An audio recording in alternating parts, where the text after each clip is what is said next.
Hi, I'm John Carpenter, and you will see me in the Thing expanded documentary.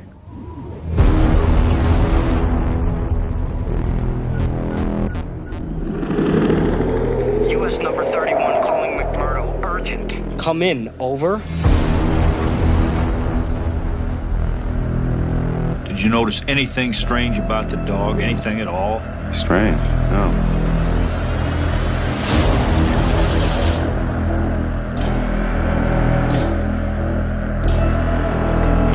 What the hell happened here? Looks like something buried under the ice. What we're talking about here is an organism that imitates other life forms. Somebody in this camp ain't what he appears to be. Bennings was right there, Mac. I swear to God it had a hold of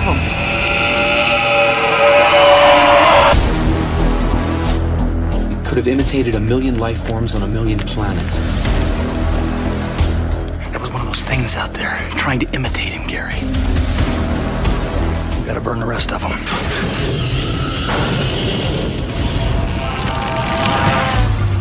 Nobody trusts anybody now. So how do we know who's human? There's some kind of test, Doc. We're gonna draw a little bit of everybody's blood. You ain't tying me up. Then I'll have to kill you, child.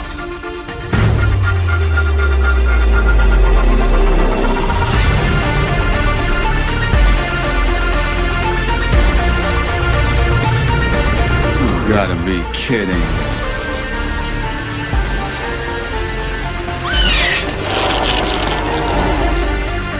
We gotta bring this whole place right down into the ice. We're not getting out of here alive.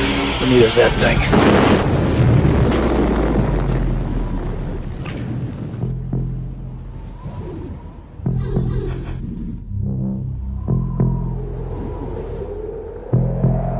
I'm most proud of this movie. I wouldn't change a frame of it.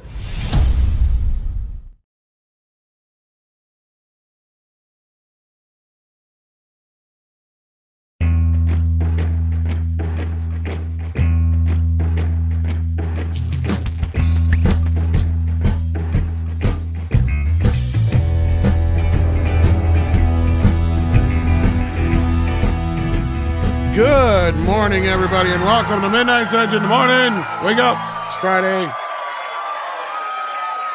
I knew that would get Paul pumped. Yes, indeed. Welcome, everybody, to the show. It's Friday. What a great crowd we have out there. Yes, we got over 400 watching already. Hit that like button. Let everybody else know that we are live. We're going to talk about all kinds of fun stuff today. We've got some Snow White stuff to talk about. Andre's seen Alien. We got an update on Bo DeMaio and a lot more questions. And maybe some other stuff, right, Andre?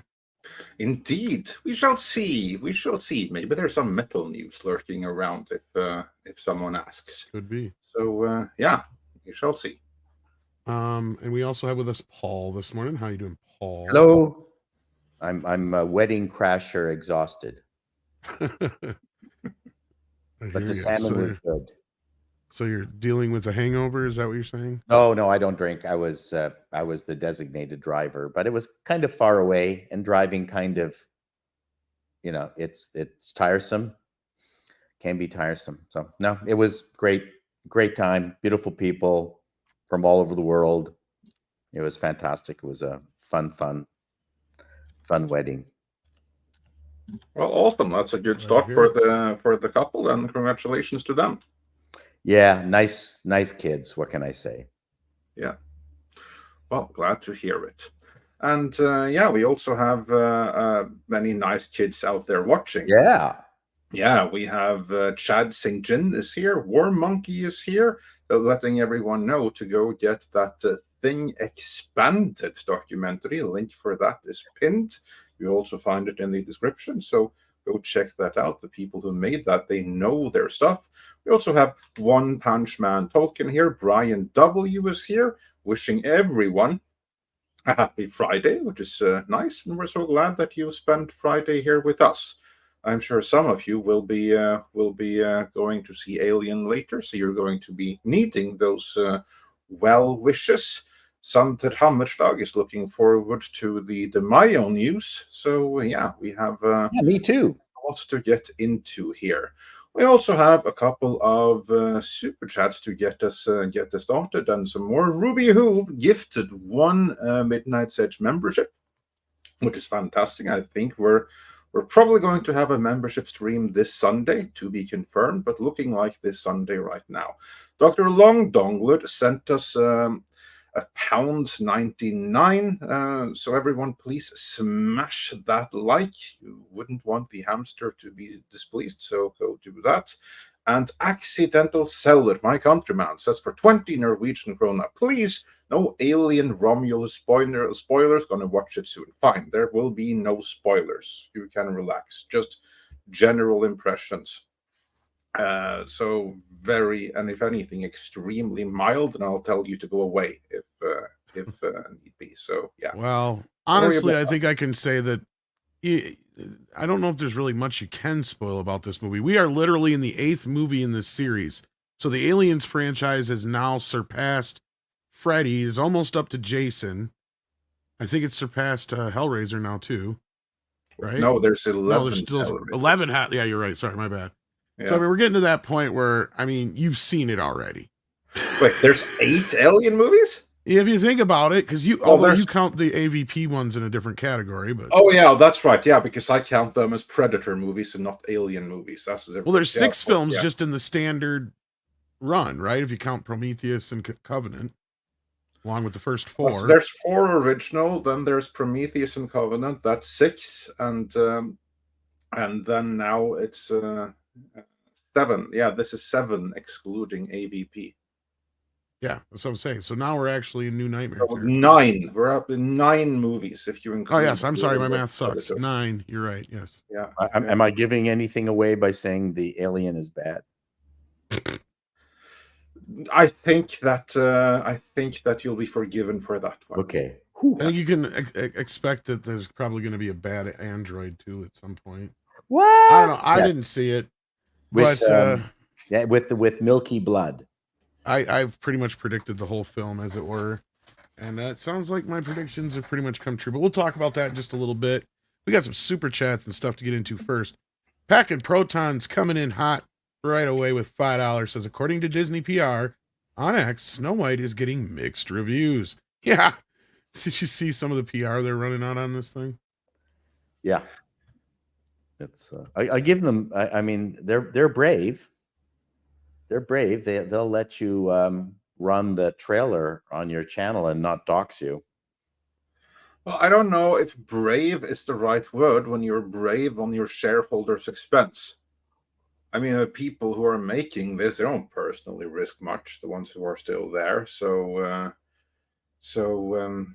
you know what? If the first inkling, that first trailery thing that we saw, which had the 7 Portland vagrants in it,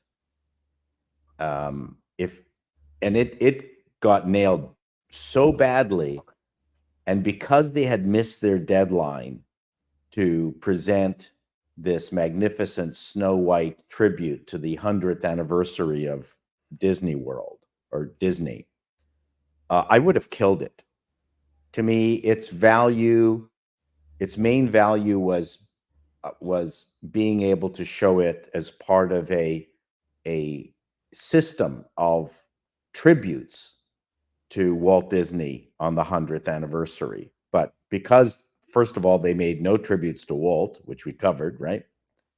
And the fact that they're now late with the movie. Their tribute was to take Walt out of Walt Disney. Yeah, correct. That was their tribute, to de-white him and de-Walt him. And yeah, you know what? I would have taken that opportunity and just saved my money and go, wow, this is really, the vibe of this is not particularly good, and we're late. Let's kill it. The fact that they're proceeding with this is insane.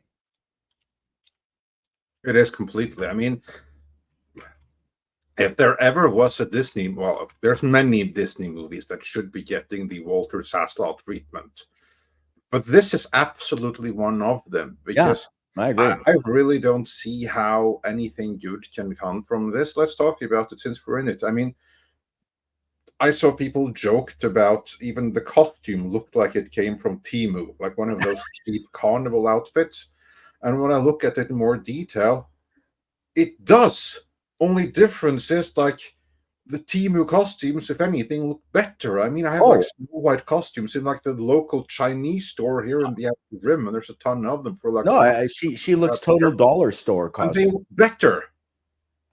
They look better than what she's wearing in the movie. And she's unlikable. She's not really pretty. She's getting evil. I don't understand it. Now, she has a massive social media following, and I know studios are really attracted to actors who have their own Rat Pack, right? Oh, absolutely. I mean, that's a big recruitment thing.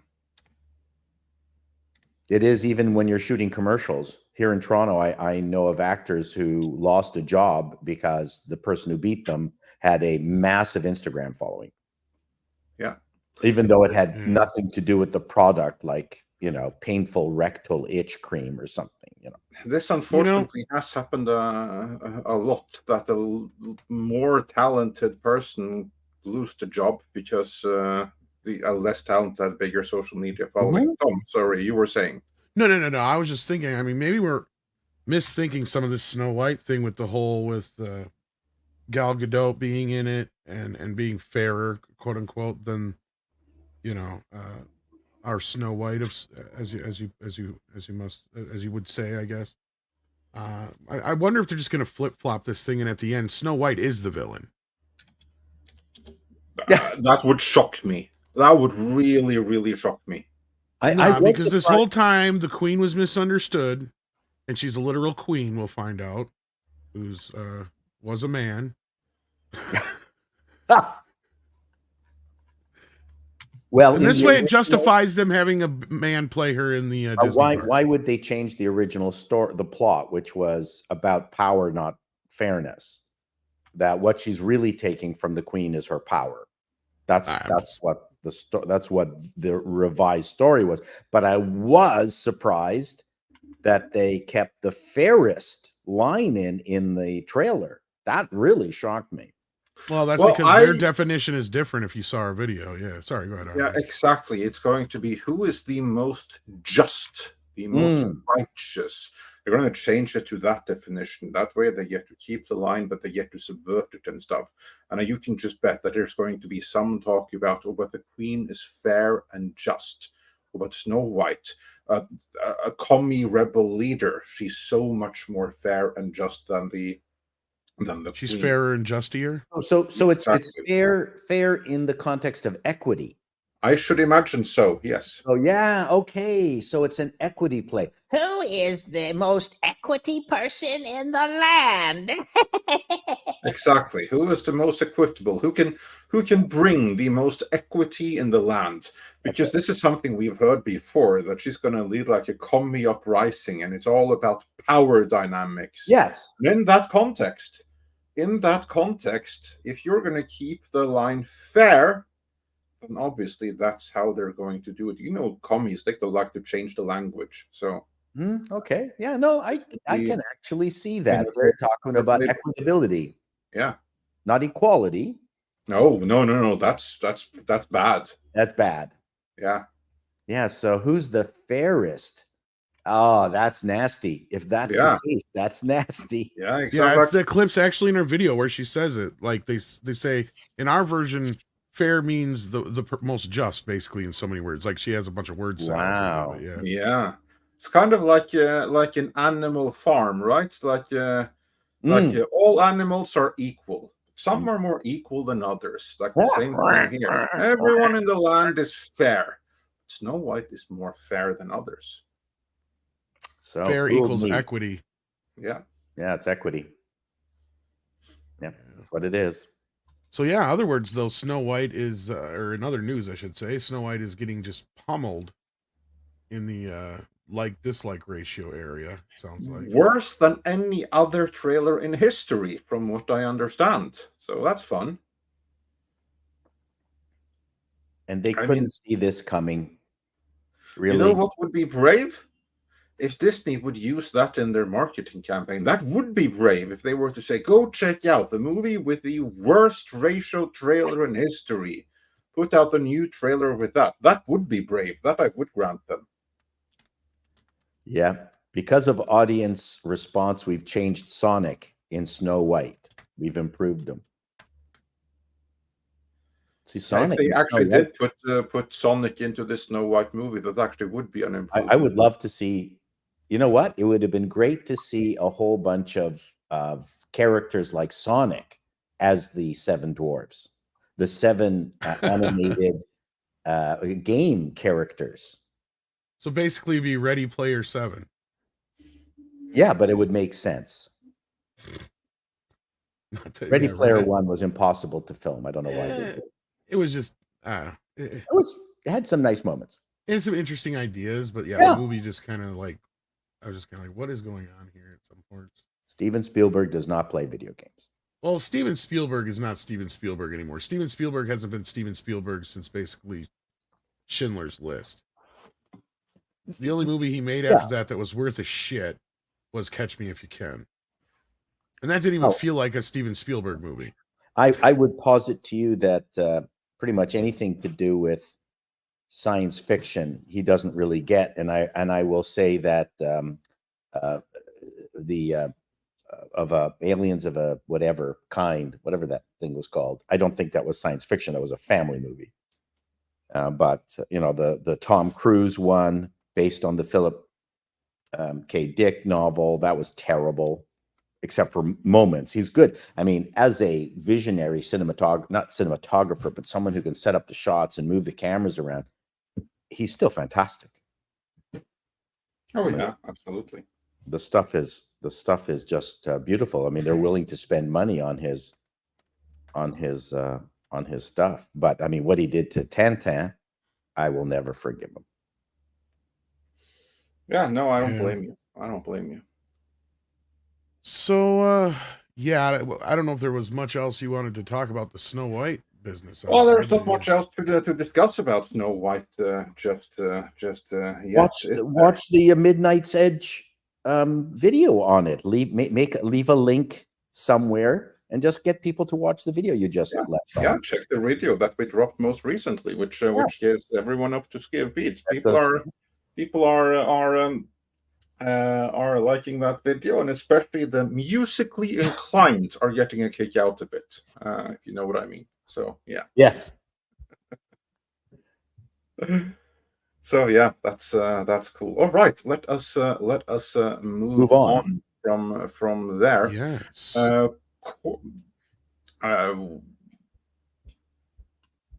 Yeah, we actually got this one already. Ruby Who gifted. Did we? Yes, we did. I removed it in my end, but it's still on mine. Okay.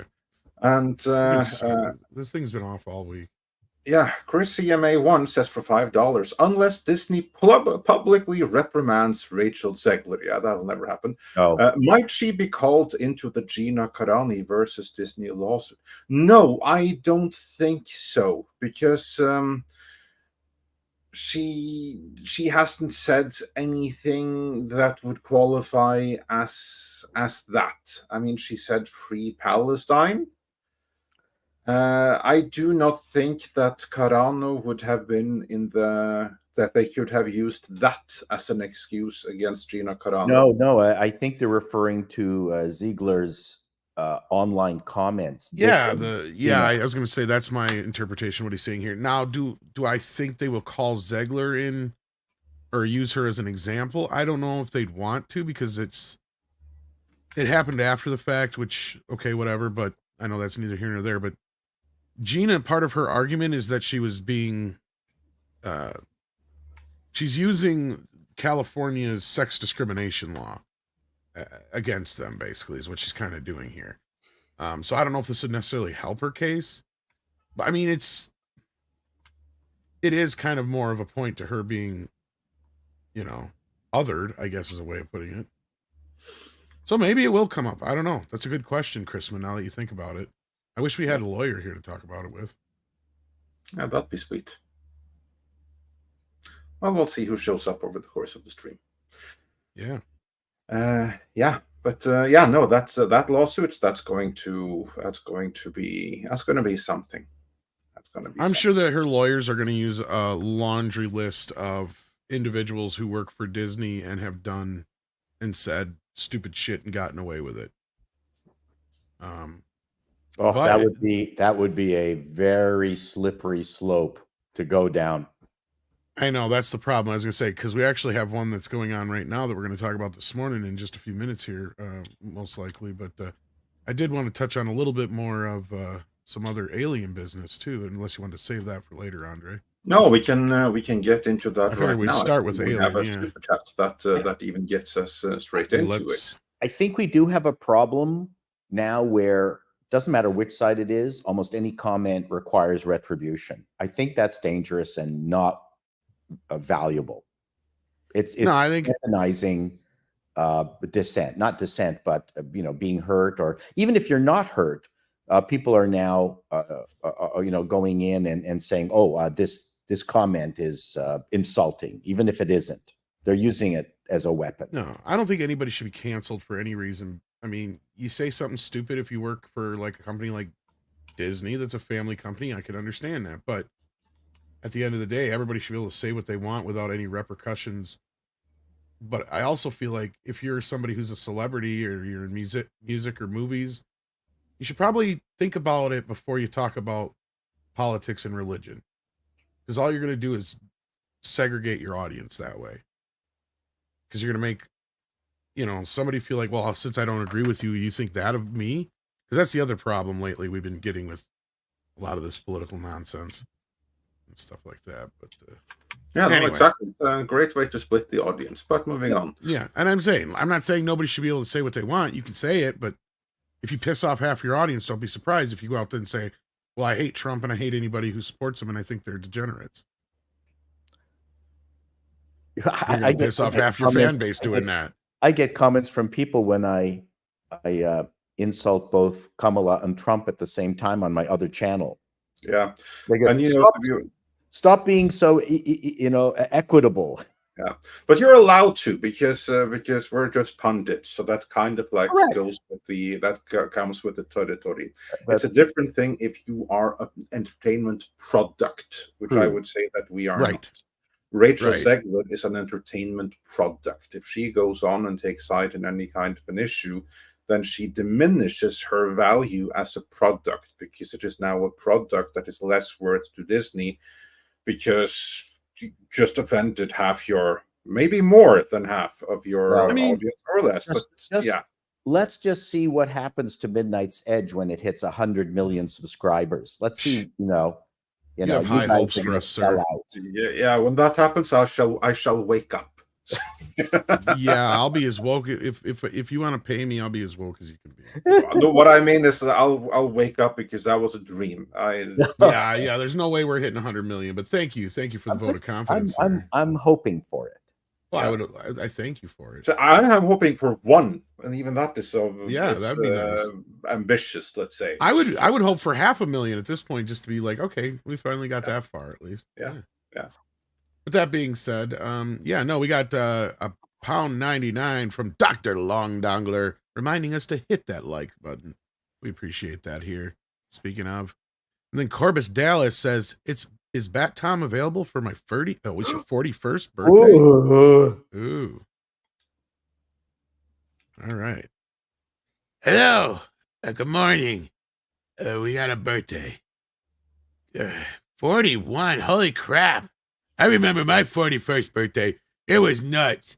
The Penguin kidnapped a bunch of people and put them in a boat. Oh, wait, that was the Joker. Anyway, happy 41st birthday, Corbin Dallas. You got a pretty manly name. That's Corbin Dallas. Hey, Alfred, can I change my name to Corbin Dallas? No? All right. Alfred said I can't change my name, so you can keep it. Anyway, happy birthday to you. Happy birthday to you. Happy birthday to you. Happy birthday to you. To the rest of the thing here. Happy birthday. La-di-da. Happy 41st. Go see a stripper.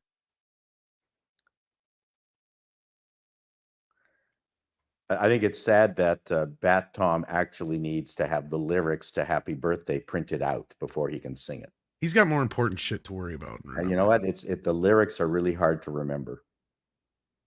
They are. It's not like the American anthem, which doesn't rhyme. Makes it more difficult. Oh, say, can you see? But thank you for that, Corbin, and happy birthday. And then we got Doug, 1985, VA Loves Horror, which gets us on one of our main topics this morning. Saw Alien Romulus. It is easily better than everything after Aliens. My theater was packed. It was very enjoyable and exciting with some flaws. Well, it seems like it's doing okay. Yeah, it did about 6.5 in previews. Wow. Which means it's on par with what they had initially suggested at a 40 million plus box office. So it's not exactly blockbusting or anything like that. It's performing right in line with what they had predicted. So we do have a member of the panel who has seen it, though. Yeah, indeed. And first of all, I will say that I'm very glad that you enjoyed it, and I hope that many as possible others will enjoy it as well. I did not enjoy it. In fact, I think you said, I quote, I fucking hated it. That was Yes, this is correct. That's what I did. I fucking hated it. Upon mature reflection, and considering all the pros and all the cons of the movies, I fucking hated it. And to me, this is similar to Dune Part 2 in the sense that it looks good. It has a great tone. It has a great atmosphere. All of those things are great. But then you have like this one little thing in the story. The story throws you a curveball. Of course, that's what without spoiling anything. I won't do that since we got requests for that. But I will say that like Dune 2, in Dune there was like one curveball that they threw, which kind of like messed with the story for those who are familiar with the source material. And to me, that curveball was so bad that it ruined the entire movie. Like nothing else is able to salvage it because of that curveball. In this case, it wasn't just one curveball, but it was a couple of curveballs that connected it to certain other movies in the franchise that I was very, very keen and motivated to memory hole. In fact, one of the reasons why I was excited for this going in is because I thought there would be no references to the things that I so desperately wanted memory hold. I didn't get that. And that really ruined the whole of the movie for me. But I really emphasized that in my review video, that this is where I'm coming from in the Alien franchise. This is what I like and this is what I don't like. And this movie was able to combine what I like with what I don't like. But it's kind of like if you mix food with poison, right? That's nothing you want. That's nothing you really want to consume. And so it is with this movie. I consider the whole thing unwatchable. I fucking hate it. Yeah. And it's a great shame because there was a great movie in here. But some creative choices by, Ridley Scott completely messed it up for me. But that's me. And that's why I say that I think that this movie is going to have a very divisive result, because there's going to be some people that really loves this, and I do not begrudge them that at all. I'm quite happy that you did. And there's going to be more people that feel the same as me. And there's going to be some in between who don't necessarily feel as strongly about as me about certain things. They're just going to look at that third act on its own right and decide that this is crazy town and they're out of there. So this is worse than Prometheus? We're going to see all of those three reactions, I think. Is this worse than Prometheus?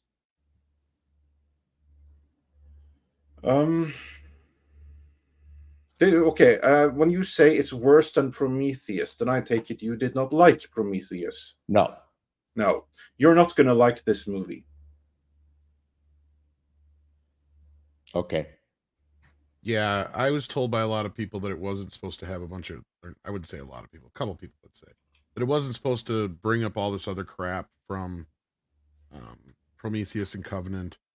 And I got to correct you on one thing, Andre. In your review yesterday, you said that Blomkamp's movie was I know. Everyone corrected me on that. I was going to say everybody probably already did. Because honestly, that's the only other movie I wanted to see in this time frame. Otherwise, my question is, why the fuck are we doing a midquel? And I'll keep asking that. Alien has the same problem that Terminator, Star Wars, and all these other Star Trek have right now, is they can't get the fuck out of a timeline. They just need to move on from. Get out of that time period. Go forward. I'll tell you, here's a better pitch for this movie that actually uses some of the storyline. All you have is this facility that Weyland-Yutani owns, and they're doing all these experiments like they were in Alien Resurrections, only now they're actually doing the stuff we've been wanting to see since Alien 3 and Promised, where they're actually making hybrids of aliens with animals.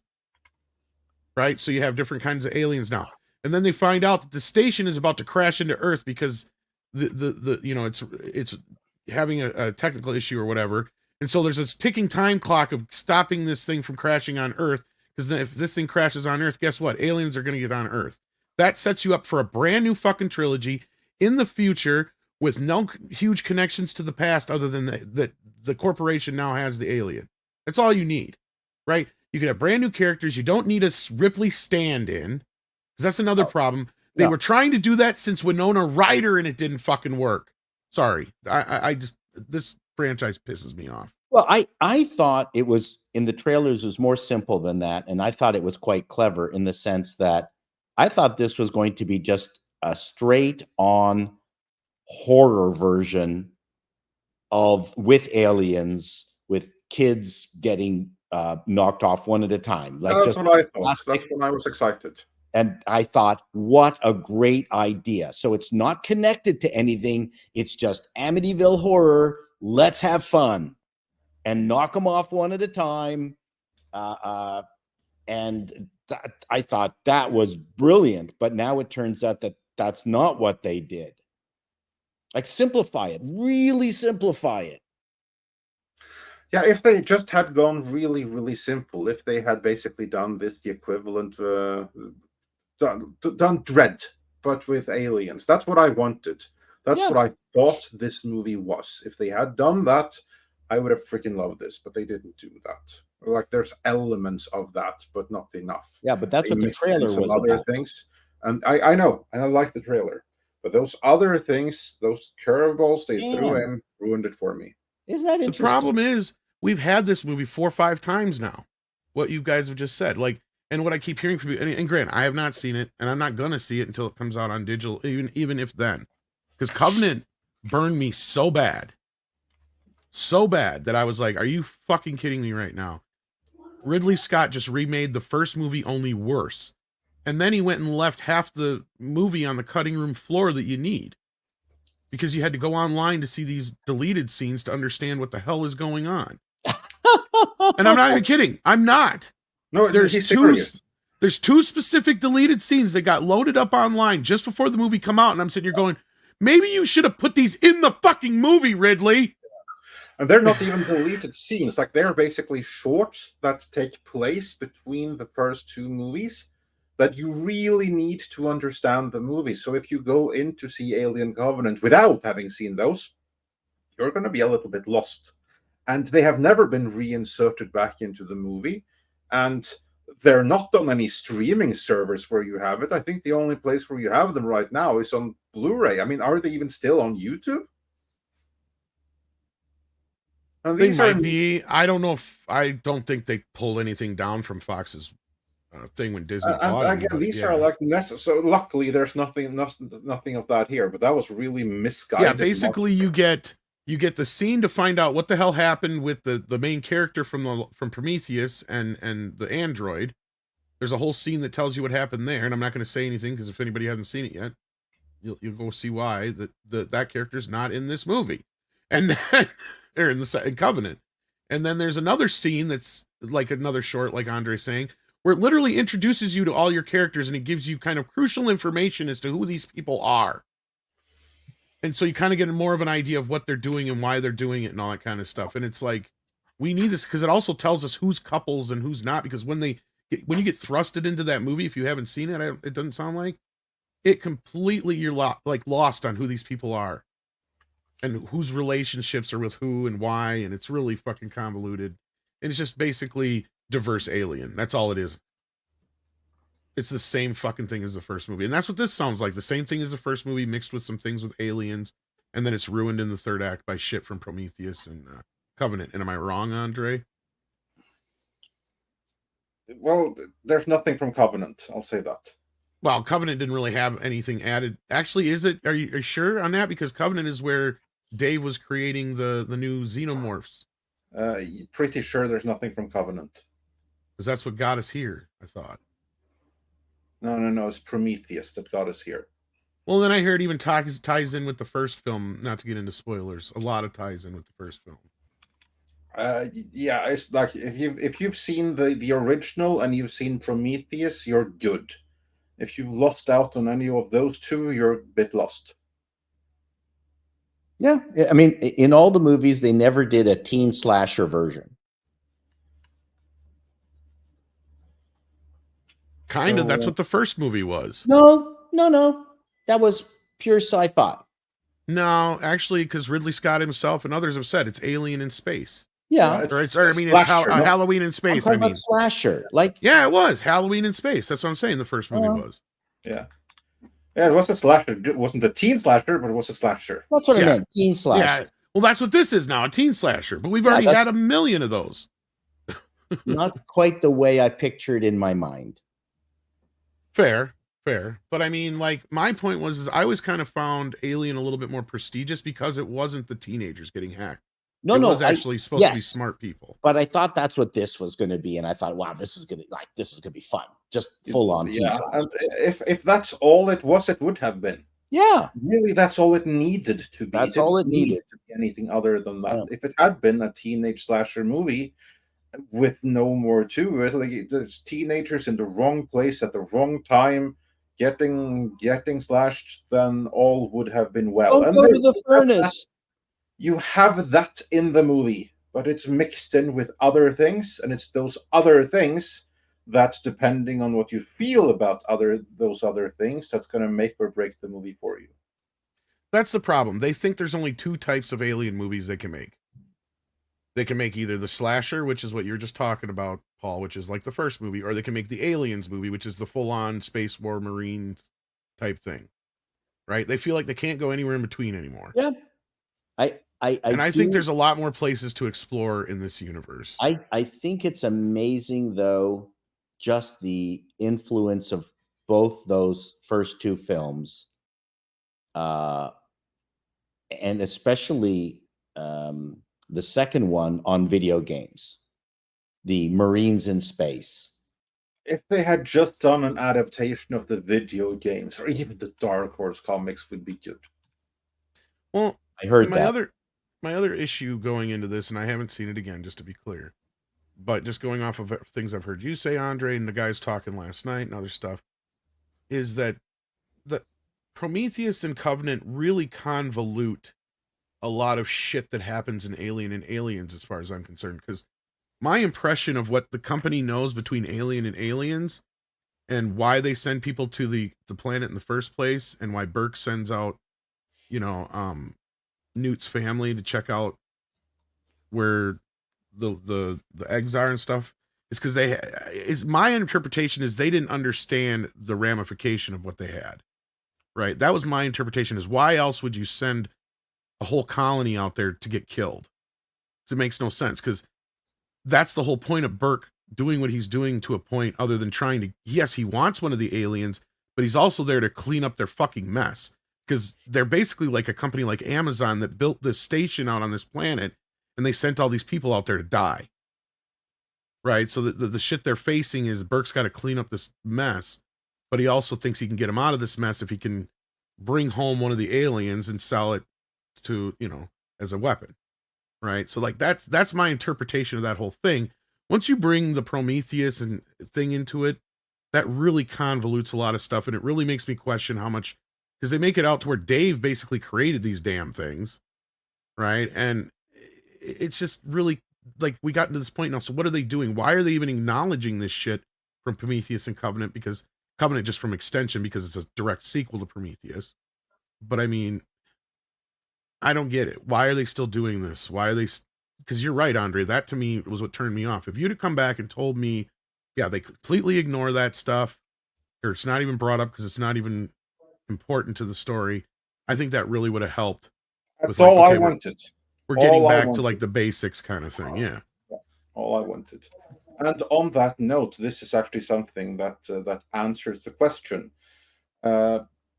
Midnight Sun says for $6.99 Canadian dollars. Andre, I take it from your review that you don't think Sir Ridley is an auteur. Did anyone see his film The Counselor? Talky and depressing. Here's what I think. I think that Ridley Scott is a great visualist and a worthless storyteller. Every single great movie Ridley Scott has ever made look fantastic, and they're great because he had a script where he could not go wrong. All he had to do was film what's on the page, and then magic happened.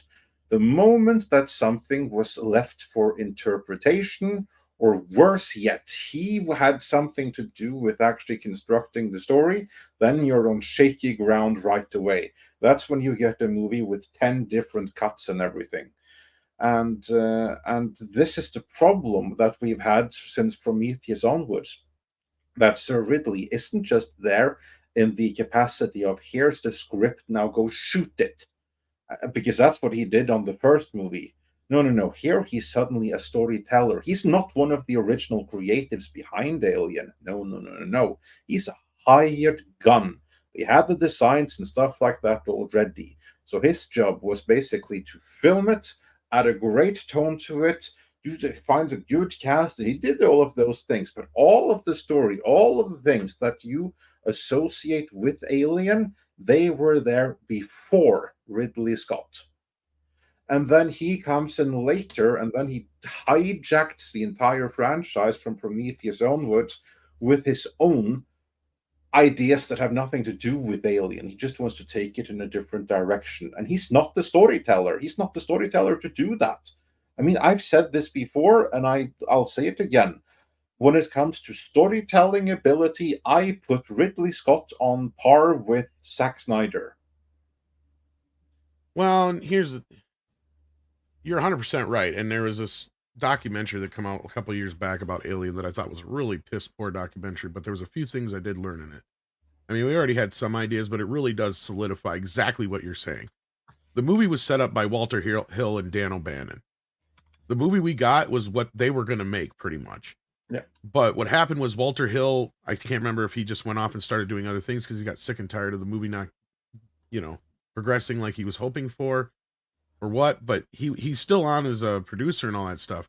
But basically Dan O'Bannon was going to direct it then, and everything he kept bringing up, the studio said no, including H.R. Geiger's design. But as soon as they got Ridley Scott, he said all the same things that Dan was saying, and they're like, oh, sure, of course, that's a great idea, that's genius. So that's basically what Ridley Scott got done. He got the movie made. He didn't actually come up with anything. He just showed up, used his name and his gravitas to get shit done between Dan O'Bannon and the studio and bring that to the screen.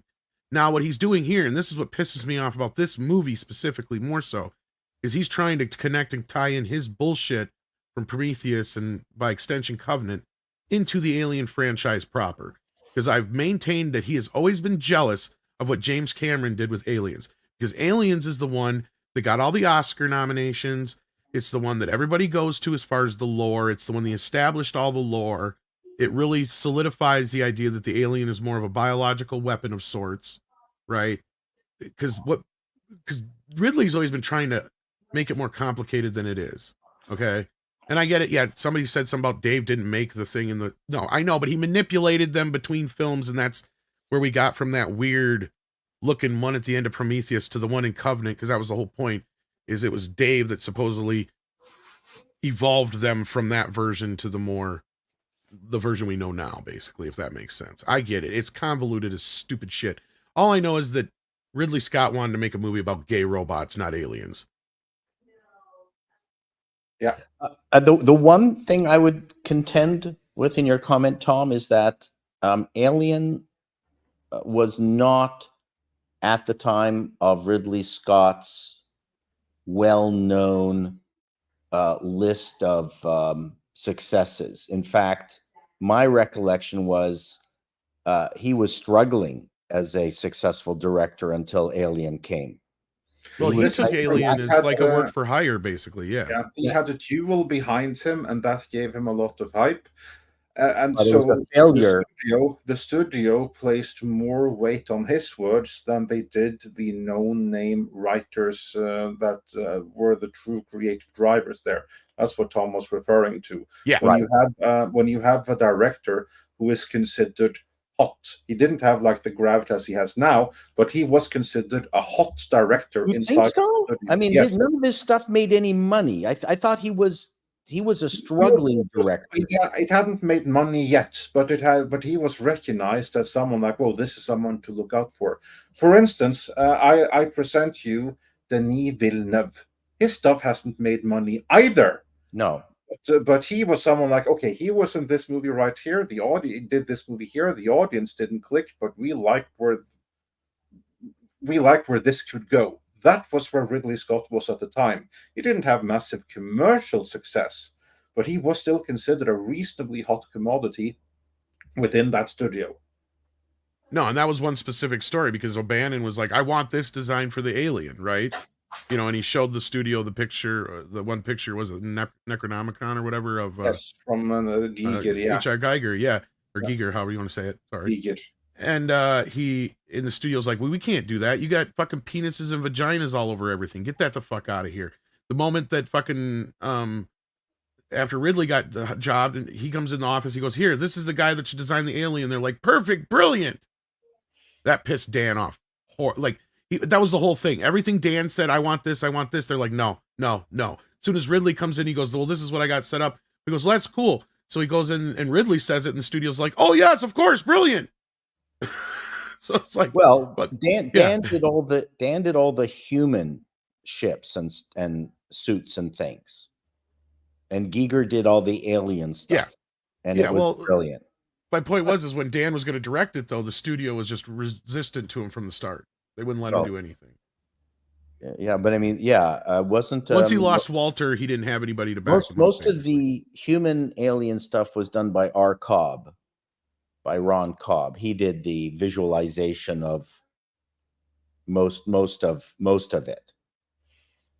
You know, Geiger's art got confiscated on his way into the country too. He couldn't get it out of customs. Yeah, Giger was the one who really kicked it into high gear with the Alien one. I mean, again, movies are a giant accident, guys. Yeah, absolutely. Yeah. Absolutely. So, and actually, they used some of his rejected stuff for a Dune, didn't they, Andre? Because wasn't that one big? Couple of the designs were the other way around, actually. Or was it the other way around? Okay, I knew it was something like that. Yeah. I mean, that's why Dan O'Bannon knew Giger in the first place, because Giger was one of the spiritual warriors that Alejandro Jodorowsky had collected for his Dune, and it was when that fell apart that he was picked up on Alien. And there's even more. Some of those designs that he made for Dune was recycled in Prometheus. For instance, that's what I thought. Okay, yeah. Like for instance, you have like the Castle Harkonnen that's recycled in Prometheus. Yeah, I mean, I didn't mind that. Look, and that's what I keep hearing about this movie compared to Covenant and Prometheus. That's one thing I can't knock about those movies. They look beautiful. They look gorgeous. And the trailer for this looked amazing, and everybody's saying the movie looks amazing. It captures the feeling of and the atmosphere of the first two films. But from what Andre's saying, the story's shit, unfortunately. And that's going to keep me out of the theater because I really wanted those buckets too. Again, it's like Dune 2. It's all fine apart from a few things, but those few things are so destructive. Well, at least to me. And you know what's worse is you said it happens at the end, and that's the problem with Dune 2, right? Is the first half or first two acts of Dune 2 are great. But any movie can start off with a shitty beginning as long as it sticks the landing. That's my point. But if you have a great beginning and a shitty ending, that ruins the movie. Hands down, in my opinion. Because you can't do that to the audience. Like And that's what it sounds like this movie did. Sorry. I don't understand why people would want to screw up the ending. Well, in their view, they didn't. In their view, at least so, in yeah. Ridley Scott's view, it's like, oh yeah, and now we bring in this, so audiences are going to love this. Right. And he's wrong because he loves it, because this is again his stuff that he infuses into it. But that's not what the trailer promised. If you were excited about the trailers, you'll be thrown a curveball. I will say that as a creative person, I write for myself and hope other people like it. That's really my bottom line. Well, and the weird thing I heard, and not that I trust James Cameron's word anymore on anything, or his creativity, I should say. I guess he did get to see it and give notes on it, but they didn't show it to him until after it was almost finished. So I was like, well, you should have got him on the ground floor.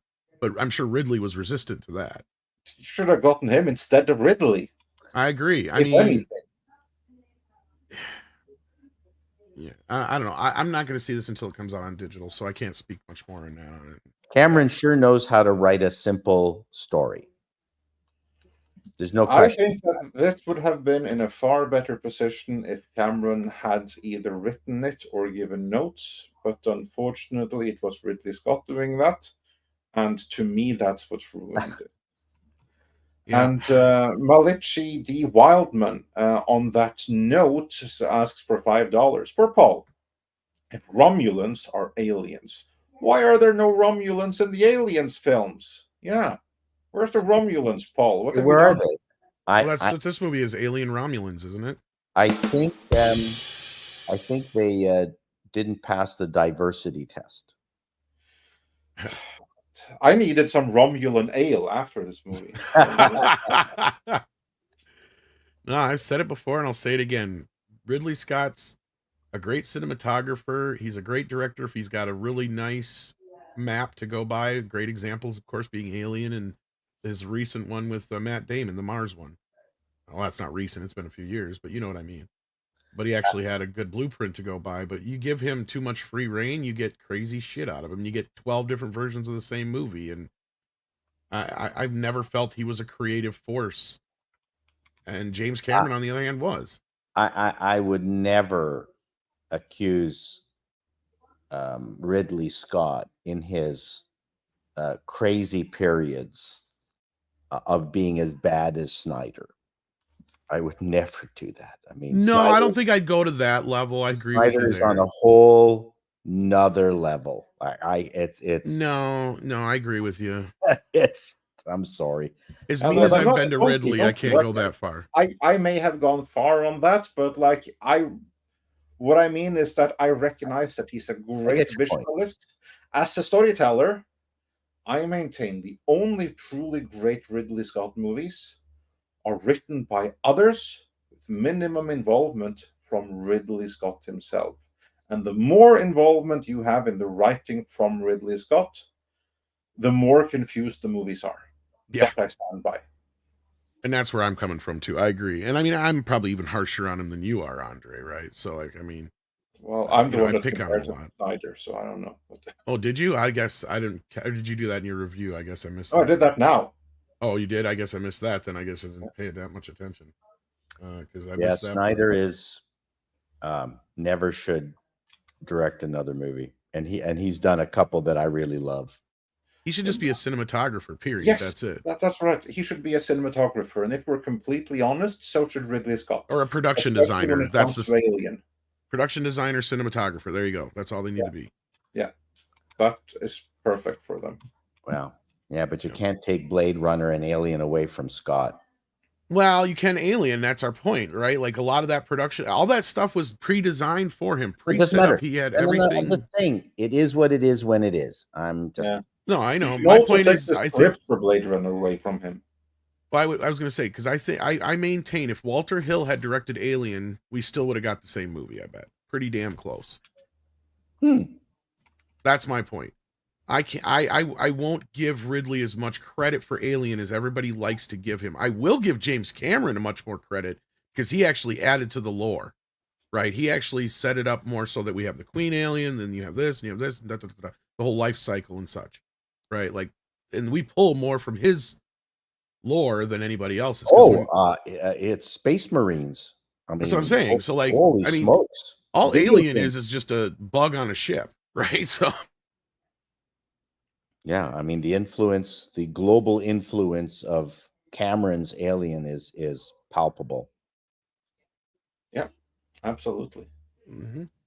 And then we got Action Com sending in $2. Sounds like Alien Monday one on YouTube one. Did it? I don't know what that is. Alien Monday? I missed that. M0 Day? Alien MO Day. MON Day. That's what he's saying there. Or it's a mistype, or yeah, well, there must have been something online that I missed. Maybe. Oh, Alien Monday. Oh, duh. That's the anime. The anime. Duh. I was having a brain fart. Sorry about that. That's that fan-made anime. Oh, all right. Okay. Yeah, it was fan-made. So then, yeah, more. Yeah. Don't know exactly, but yeah. Accident Seller sends in 50 Norwegian Cronus as Prometheus, etc. etc. Why everything has to be explained. Alien and to a part Aliens was scary because there was so much mystery and fear thrives in the, and that's my point too. Exactly. I don't need the engineers or the space jockeys explained to me. All I need to know is that they created this thing, it got out of hand, and it's an allegory for nuclear and biological war. That worked for me. Yeah. Yeah, we certainly did not need to know that they were created by an android. That's too much information. I mean, that's or information tampered with by an android anyway. Because it really shrinks the whole universe, and it makes it really, really lame and stupid. So basically, yeah, it's just lame. It's just lame, because what we're saying then is indirectly the aliens are the property of Weyland-Yutani, every last one of them, because it was created by a Weyland-Yutani product. Mm-hmm. So, is there a hint that the aliens are allegorical to a certain illness created in a Chinese lab? You could do that now. You could. You know what? I would have to rewatch the movie. There was something to that end which actually did strike me in the movie.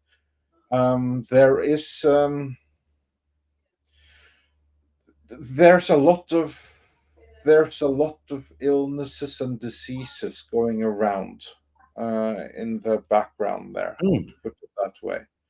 And there's also talk about cures for improving the human condition and stuff. So there very well could be something like that in there. I would have to rewatch the movie, but you shouldn't even joke about stuff like that. Well, I still maintain the original film was kind of leaning more into biological warfare, because we had kind of tapped out nuclear war as an allegory at that point. Yeah. Then on the Steven Spielberg part, Norwegian or Accident Seller sends in 20 Norwegian Kronen, says War of the Worlds is okay, but the ending and Screaming Girl ruined it. You know, my problem with War of the Worlds was Steven Spielberg lied to us. He promised that he would never make a movie where the alien was the bad guy. And then he turns around and makes War of the Worlds over at DreamWorks. I don't think that's such a crime, Tom. It was a horrible reimagining, though. It was not very good. When's the last time anybody here has watched War of the Worlds with Tom Cruise? I have not. When it came out. Exactly. Because that's in that period where Spielberg just went and AI and all that shit. Yeah. Anyway.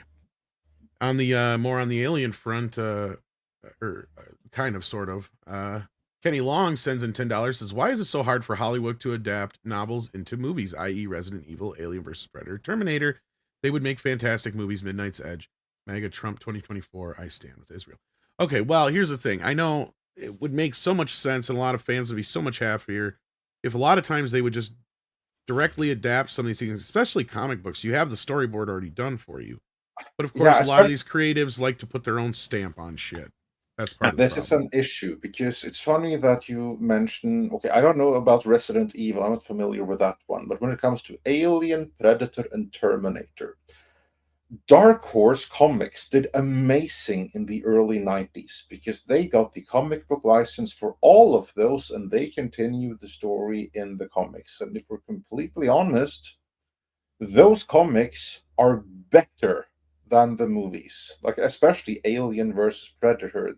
That movie was loosely based on the comics, but they ruined it completely by setting it in modern day when the original comic takes place in the continuity of the movies after the events of both Predator and even Aliens. That's where you've set Alien vs. Predator, and that would work perfectly as a movie. Same thing with the Alien comics, better than any of the movies from Alien 3 onwards, and especially Terminator. I mean, Terminator Tempest is one of the best Terminator stories ever told, and it's right there in the comics. That's where they should have gone after Terminator 2. You wanted to continue the franchise, just look at what they did in the comics. Unfortunately, Hollywood doesn't do that, partially because they're not aware, partially because it's much simpler for them to hire some screenwriters to come up with something else, even though they so far have failed miserably to come up with something half as good as Dark Horse came up with it, even their worst of the comics. So, yeah. Why it's so hard? No, it's just policy. It's just policy that we are doing this our own way, and we're using our writers, and we're not even looking at those thrashy comics because there's no way they can be any good. It's that attitude. There's no more to it. Yeah, and on the note of Terminator, Accident Seller sends in another 50 Norwegian krona. Thank you. This is off topic. Terminator Zero looms August 29th, Judgment Day. If it's good, will it pave the way for more? Hope it doesn't reference Legion. I hate Dark Fate with a passion. Well, you must have been missing the news as of late, Accident Seller. It might not have hit Norway, I guess, Andre. I don't know. Well, it's not gonna be the front page in Aftenposten. No, but James Cameron has been teasing now for a few months, and he kind of confirmed now in his recent interview that he's working on a Terminator project. We don't know in what capacity, but yeah, so that does tell you that they are continuing to truck along and try to destroy this franchise some more. Well, the movie scripts are not owned by the writer. It's the production house. Correct. And the producer. And so they will ask for, especially in the case of something like Terminator or Alien, you're going to get a half a dozen different versions. And as the thing progresses, and the producer will be grabbing this script that they've now paid for and then go to some studio and say, hey, how do you like this version? And then they make notes, and then administration, then the studio admin changes, and then they don't like that version anymore, the new people. And I mean, it's the perfect example of this. It's an amazing process. Freddy versus Jason went through 20 years of development. There's basically every major and minor screenwriter in Hollywood has done a pitch or a version of Freddy versus Jason, because they were trying for so long to get it made, and they finally got it together. And at this point, New Line had been swallowed up by Warner Brothers, and they just were like, we don't see the interest in it. That's weird. They had to fight in tooth and nail to get it made. And finally, when it got made, of course, it outgrossed all the other films that ever come out in the franchise. But either or, but yeah. Yeah, it's like Bill and Ted. The studios really don't know what they're doing. I mean, you do need a studio with a really talented person in charge of it. Look what's happened to Paramount TV, right? With that, I guess, Clement individual, Ms. Clement. She was there since 2018, and look at her track record. Now the studio's gone. So, there's no accounting for leadership. That's what I have to say. Well, and with Alien and Terminator, the thing with those two franchises especially is funny, is they have been through so much ownership now. Alien less so, but Terminator, God, it's gone through so many different, ownerships, and now it's been back in Jim Cameron's lap because of the 35-year deal, and he turned right back around and licensed it right back to Skydance, the people who've destroyed it for the last few years. So I have less faith in Terminator than I do Alien at this point. Like I almost was half expecting the people to like this film. It was until I was informed that the new Alien film does tie in with Prometheus that I was like, oh, never mind. Like, yeah. Wow. If you could give me a completely rebooted Terminator franchise, maybe. But again, that one's got less room to play with than Alien does. Well, because it has less lore. The Right. lore in Terminator is really thin. Well, and it's so connected to John Connor, right? Like that's the thing. Right. is You you're- just loop. I mean, Alien could literally be on another well, yeah. galaxy. I mean, You could take it and take my idea, just put it on a planet instead of a space station and call it Alien: Planet. There you go. yeah. And what was the movie with oh god damn it, the actor who just died who played an alien with oh god, Not Bill Paxton. no. Louis Gossett Jr. played that brilliant alien. Oh, an Enemy Mine. Yes. Any mind? Why not have a movie where the main characters were all aliens like him versus our alien from Alien? Well, that Right. was where they kind of screwed up with Predator, because I kind of like the idea of, Yeah. okay, you have the Predator who's clearly going to see the alien as more of a threat than a human. Yeah. So yeah, you throw them into the mix, then yeah, it makes Yeah, more sense.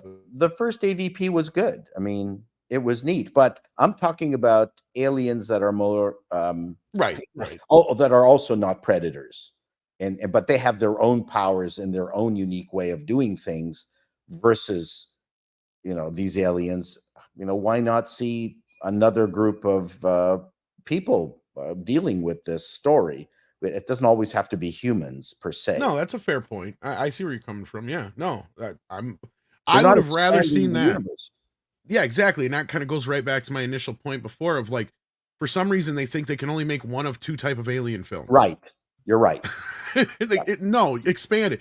AVP at least showed you could do it in action as well. It doesn't have to necessarily be balls to the wall horror or straight up the action. It could be like Alien versus Predator was the only time they kind of deviated a little bit, but Andre's right. It was a poor adaptation of the comic, unfortunately. That was the Those sad first part two about it. movies did two things. The first one was miners in space, and the second one was grunts in space.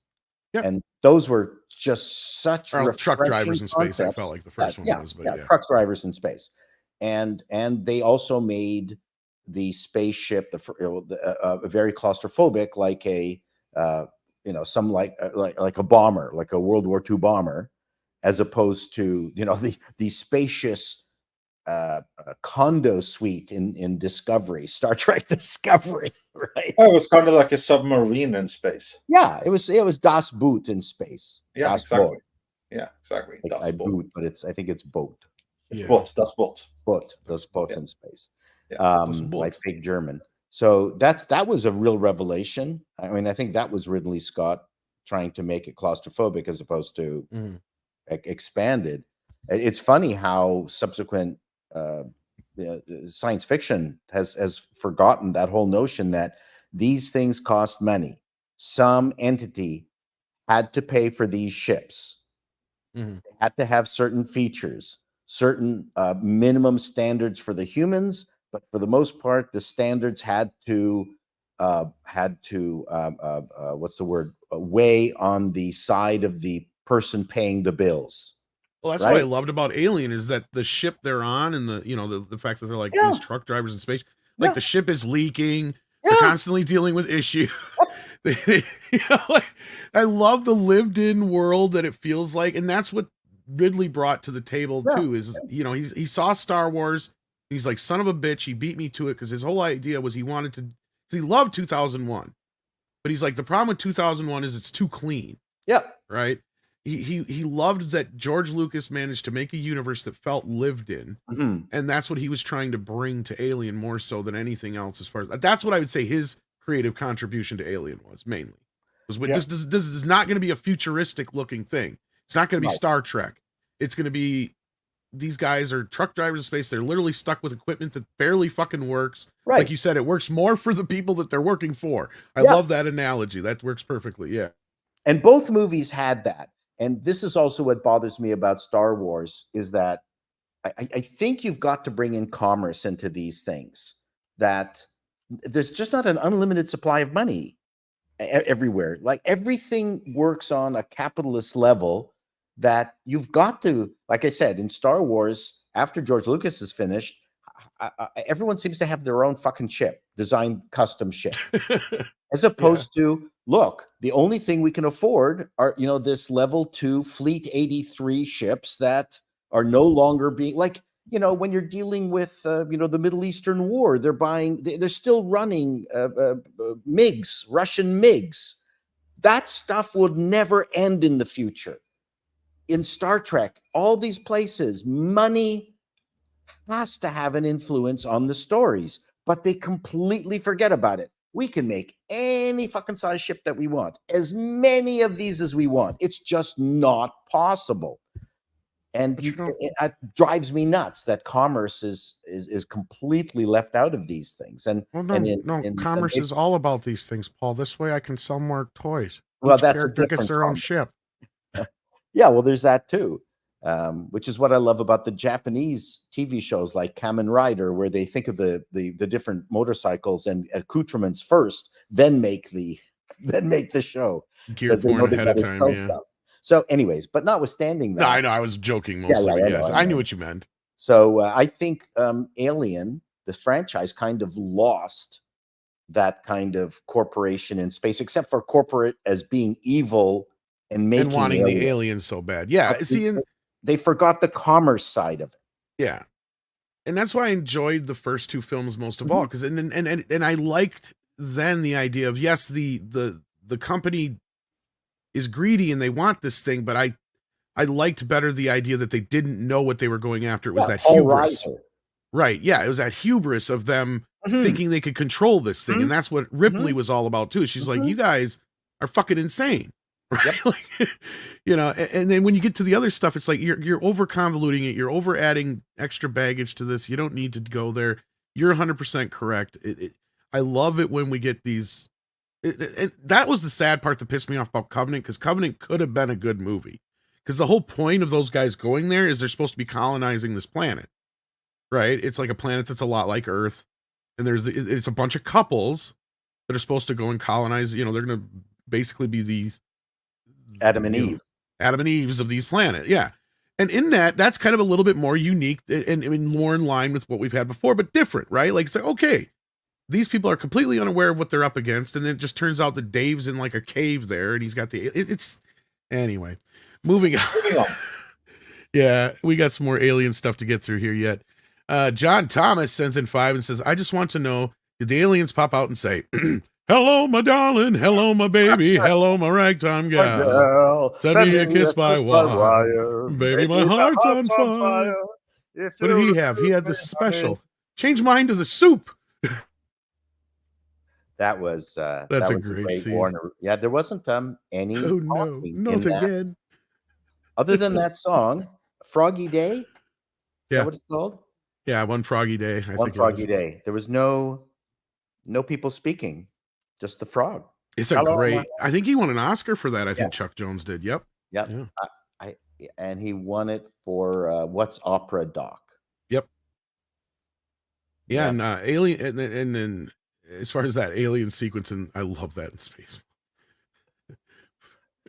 Oh man, that stuff is so funny. Get this guy some Pepto-Bismol. Then John Hurt's like, oh no, not again. I like how they disintegrated the buildings in the in the future. They just had a ray gun and check, please. Yeah. So thank you for that, John Thomas. We needed a nice laugh there. Then we got Packing Protons sending in 5 and says, the problem with Alien, Terminator, Sliders, etc. is there is no end game with how the story ends. It's just endless interpretation. Well, and that's what I was getting at too, is like Terminator, I disagree to a point. You could tell stories outside of and around, but you still have the problem of everything is predicated around John Connor. But the other ones, no. Like Alien's problem for Alien 4 was that they insisted on having Sigourney Weaver be part of the film. That's where they could have finally spawned this off to a new, kind of area of, because I like that they were going to the future at least. And Alien 3 works really good in isolation, to be punny. But Sliders, yeah, I can see where you're coming. That's something they haven't even tapped into again yet, have they? I don't think they've done anything for that in a while. It's probably best left alone. But what do you guys say to those? Sliders was interesting. It was kind of a cheap TV show. I haven't seen it, so I don't really have any thoughts on it. Yeah, it's similar to a J.J. Abrams show that had a female lead in it that was also very good. But you don't really need an end to the story, because it all depends on the subtext. And if the subtext is something about the inevitability of faith or finding strength in the face of adversity, you don't really need an end. That is something that you can kind of like bake into the story. Not character arcs can end. Grandiose end. Character ends, but the story can just move on to a next chapter that you're not necessarily telling. Well, yeah. And as I've said before, the universe is not vertical, it's horizontal. There's a million stories happening at exactly the same time. While we're talking here, someone is succeeding at something, someone is trying, someone is failing, someone is in the middle of some war as we're talking. And that's what bugs me with all these franchises, is that they could easily go horizontal with Star Trek and everything else. Oh, I agree. And we've been talking about this more recently with things like Lord of the Rings, right? Like yeah. What's happening on the other side of the goddamn Shire? Yeah. What's going on when the wars are going on, in some other area, exactly, that we've never seen before. Yeah. It's like that Kurosawa movie, which had the cleaners, which R2-D2 and C-3PO were based on. The guys who were cleaning up in the middle of all these different samurai battles. Oh, from Hidden Fortress. Hidden Fortress, yes. Yes. I can't remember the characters. Yes, but yeah. So that was a perfect example of parallel lives. So I mean, I've always wanted to do a TV show around NCIS, but the bureaucracy behind it, where holy crap, they just blew up another electron microscope, and now we got to get the budget to do the thing, and they want to get that Photoshop thing which zooms in endlessly, but we've run out of budget for that. Okay, Bill, we got programmers who are making the software to make the show work. I've always wanted to do a behind the scenes of one of these shows. Holy crap, another dead body. Like how many dead people are they collecting? And Jesus Murphy. It's sort of like the plot which had what's his name, who plays Batman all the time? There's so many of them. You have to be more specific. But he became a bad man in Spider-Man because he was collecting, I think, all that alien stuff. Was it Spider-Man? And he was the cleanup guy. Now the name, of course. Oh, you're thinking of Michael Keaton. Michael Keaton. Oh, the bad guy. Vulture in Spider-Man No Way Home. Yes. Yeah, Vulture. I thought that was clever. It's a parallel. He's tired of cleaning up after all these superheroes. Yeah, and that's what I thought S.H.I.E.L.D. was going to be. But anyway, we have Flash joining us as well. How you doing, Flash? Hello. Boy, we're just finishing up the Alien talk. We're getting through the super chats real quick, and then we're going to move on to the Bo DeMayo breakdown that we're getting breakdowns from Jeff Schneider, thanks to Six. Sergeant Point Blank sends in $2, says all the Romulus are at Uranus. Then Action Com sends in 5, says James Cameron knows how to rip off a story. His Aliens was Starship Troopers. He made sure to give the author a mention in the credits. Yeah, he has a problem with that, doesn't he? That's a common thread of his, It's kind of funny how Rambo turned out to basically be missing in action as well, huh? But yeah. Hyperguyver 2 also says with $5, Terminator needs protected from James Cameron. I kind of agree. Alien needs protected from Ridley Scott, and both of them need to stay away from Predator. Well, luckily, neither one of them ever had anything to do with Predator, fortunately. Well, you know what was that famous saying, amateurs borrow, professionals steal. Steal. Yep. Steal from the best. That's right. Sergeant Point Blank sends in another 2 and says Alien versus Graves versus Nephalm pre-Enoch era. That could be interesting. Yeah. Let's see here. Was there any more on the aliens? Yes, one. Master Clockwork says alien colonoscopy. Well, that's where we're at about this point. When you're That's 8 the movies porn deep. parody right there. Right. But with that, speaking of porn parodies and porn in general, Lost for Words sent us a super sticker as well. I just want to thank you for the £1.99 and London Fog as well for becoming a new member. As we get into this next topic here, this is spicy, kids. So get the kids out of the room. We've got some updates on Bo de Mayo. So Andre, real quick, do you want to take us through the history of what we've got up to this point, and then I'll take us through the new... Yes, you take us through it. What happened really is this goes back to March of this year, to shortly before when X-Men 97, the animated revival, was about to be dropped, when suddenly and out of the blue, Bo de Mayo was fired. No good explanation was given for why he was fired, so there was loads of speculation as to why he may have been fired.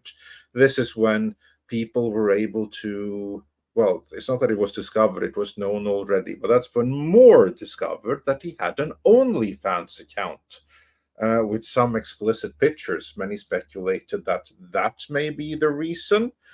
So it was like a big mystery because they didn't really say anything, and there weren't any real hints officially as to what he could have done. No accusations. No accusations, no nothing. Disney apparently were already aware of his OnlyFans account. They were quite cool with it. I mean, remember, this is a very rainbow-friendly company that has... there were a couple people that said they were, like, the quotes where they were just when he got fired, some people were saying they were disturbed by the OnlyFans. Yeah, they were disturbed by it. But, well, and then another story came out that he was accusations. But anyway, that's difficult to work with. So then that was the rumor for a while. Yeah, that difficult to work with is him probably not being a yes man, and we've thought wanting. I don't really give a shit if he was hard to work with, to be honest. It's as much as everyone's crying in Hollywood nowadays. What does that really mean? They didn't call me by the right pronouns or some shit. Like, the allegations are the bigger thing to me. So here we go. So like that kind of gets us more closer to where we are now, because things went like radio silent for a while, right?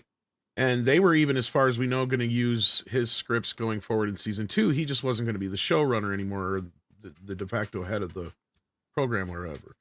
But then all of a sudden, out of nowhere, yesterday, Bo de Mayo posts this on X, and to kind of go through this just real quick with the context, what he basically says here is he posted this for Pride Day last June, and right after he posted this, he got a letter from Disney stating that this violated their or how do you put it? Letter notifying the stripped my season 2 credits due to my post. Sadly, this is the latest in a troubling pattern I suffered through while working on X-Men. So he goes through a lot of stuff here, saying that this post was the reason they pulled his name, or they're pulling his name from season 2 and they're rewriting the scripts. But he still hadn't given us a good reason why he was let go in the first place. Right.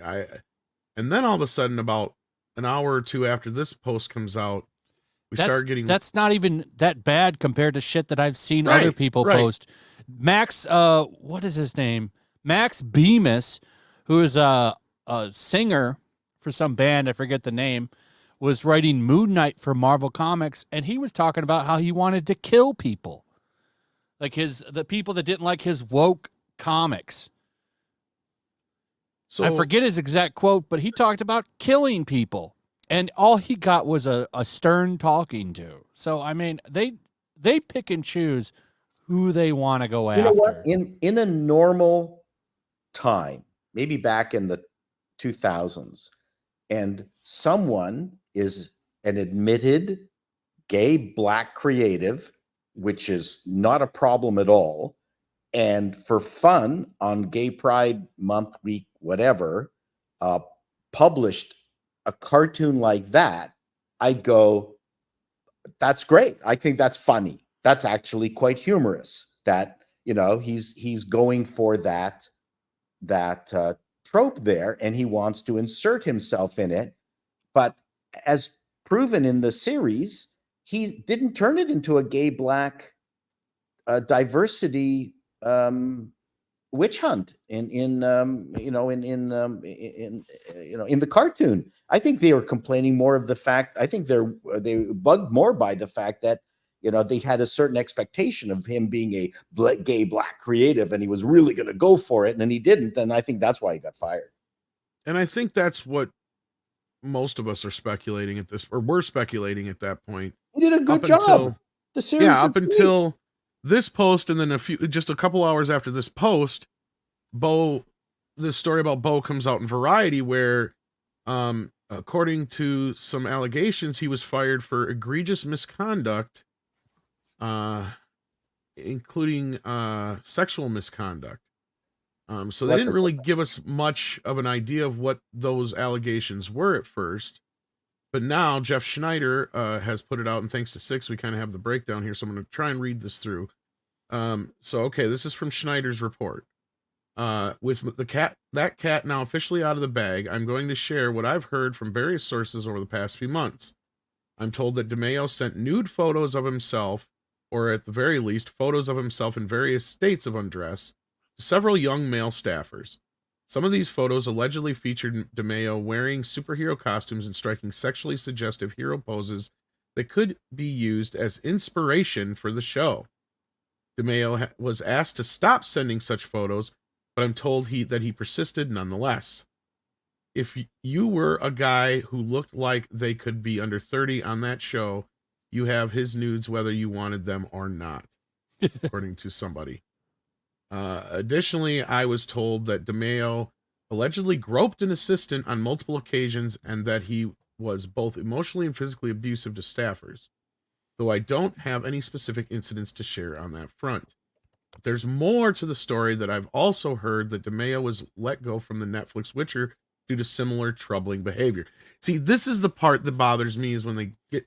How would they not know about that? Because that is a small community in a way, like the Hollywood people. If he was doing that shit on Witcher, they would have known about it at Marvel.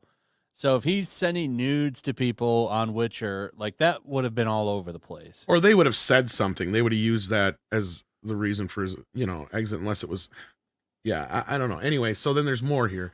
So my sources said that DeMeo's subsequent hiring at Marvel reflects poorly on Marvel. Brad Winterborn, going right to what you were just saying, who failed to do his due diligence regarding DeMeo's departure from The Witcher, according to this. They went on to absolve Marvel's Kevin Feige from any blame, as Feige isn't as hands-on in terms of people for the studio's animated projects, for which he mainly gives notes on different cuts. Which is bullshit, because in DeMeo's interview, he flat out said, Kevin Feige. Yeah, and he said the one that said he wanted him to get the old cast back and to use the theme song. Not only that, he said they really wanted him to bring his gay black voice to the show, remember? Yep. Speaking of cuts, I'm told that Marvel is taking away DeMeo's EP credit on season 2 of X-Men 97, but that they can't take away any specific writing credit, even though the studio is in the process of rewriting most of season 2. DeMeo said that Marvel's decision to remove his EP credit was the latest and troubling pattern I saw, and this is from the Post, suffered through while working on X-Men and Blade. See, I didn't even know he was working on Blade. Marvel subsequently brought in Matthew Chauncey to write season 3 of the show and likely oversee season 2 rewrites. DeMeo was given 12 hours to respond to the allegations in this piece, and neither he nor Marvel returned requests for comment late on Thursday. So that is the breakdown, thanks to Six, from Jeff Schneider. So that's the allegations. Now we actually have some smoke here, guys. We never had anything before to really go on outside of some strange allegations over OnlyFans that they must have known about, and then difficult to work with, and quote unquote. And then with Schneider saying it's just like with Witcher, well, like you said, Flash, we never heard any kind of allegations come out of there like that. We just heard that he was difficult to work with, like Henry Cavill. And the reason we found out from his, I think an interview with him, was that they didn't want to stick with the source material.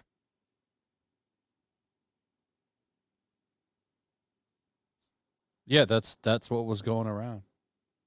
Yeah, so I don't know. I mean, what do you guys think? Do you believe these allegations? Do you think there's any...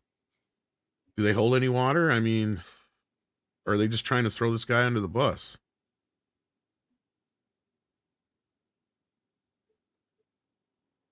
Am I alone? My thought is that if he was a gay, philandering, extrovert, OnlyFans adherent, we'd see way more stuff. In fact, we saw more from not Spicer, who was the guy, the New York guy who sent dick pics to people. Wasn't that like Andrew Spicer or something like that? No, it's a Spicer. It's actually I think it was. His name sounded like a schlong. It was, I can't remember his name, but he was a New York prosecutor or someone high up. And we heard more about what he was doing than what Bo DeMaio. I'll remember his name at some point. So my thought is it's surprisingly tame, the amount of information coming out on this. So, and he's surprised. Yeah, it's. I agree with this. That it took a long time to hear about this. You would think that we would have heard more. Now, I'm not going to dismiss it and say that it's not true. Of course. You know what the difference is? The recipients here were men, and men are more used to being quiet when they are on the receiving end of stuff like this. Like, for instance, if they're like, especially if there's like a female who's harassing them or something, they're going to be shut up because they're not, one, they're not going to be believed, and two, it's not going to be taken seriously.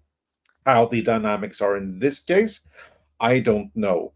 But the target here, let's just assume that these allegations are correct, that he would go and send dick pics and stuff. I can kind of believe that because that's what he had on his OnlyFans.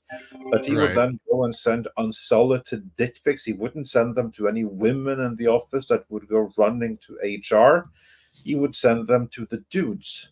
And these dudes, maybe they're afraid. They're like, oh shit, this guy, he's a gay black man. I can't really go and say anything. If I go to HR, they're going to attack me because he's a gay black man. And assume, for instance, that he sent this to a straight white man. What does he have to say to HR for? They're going to be angry at him for reporting anything on a gay black man in the first place.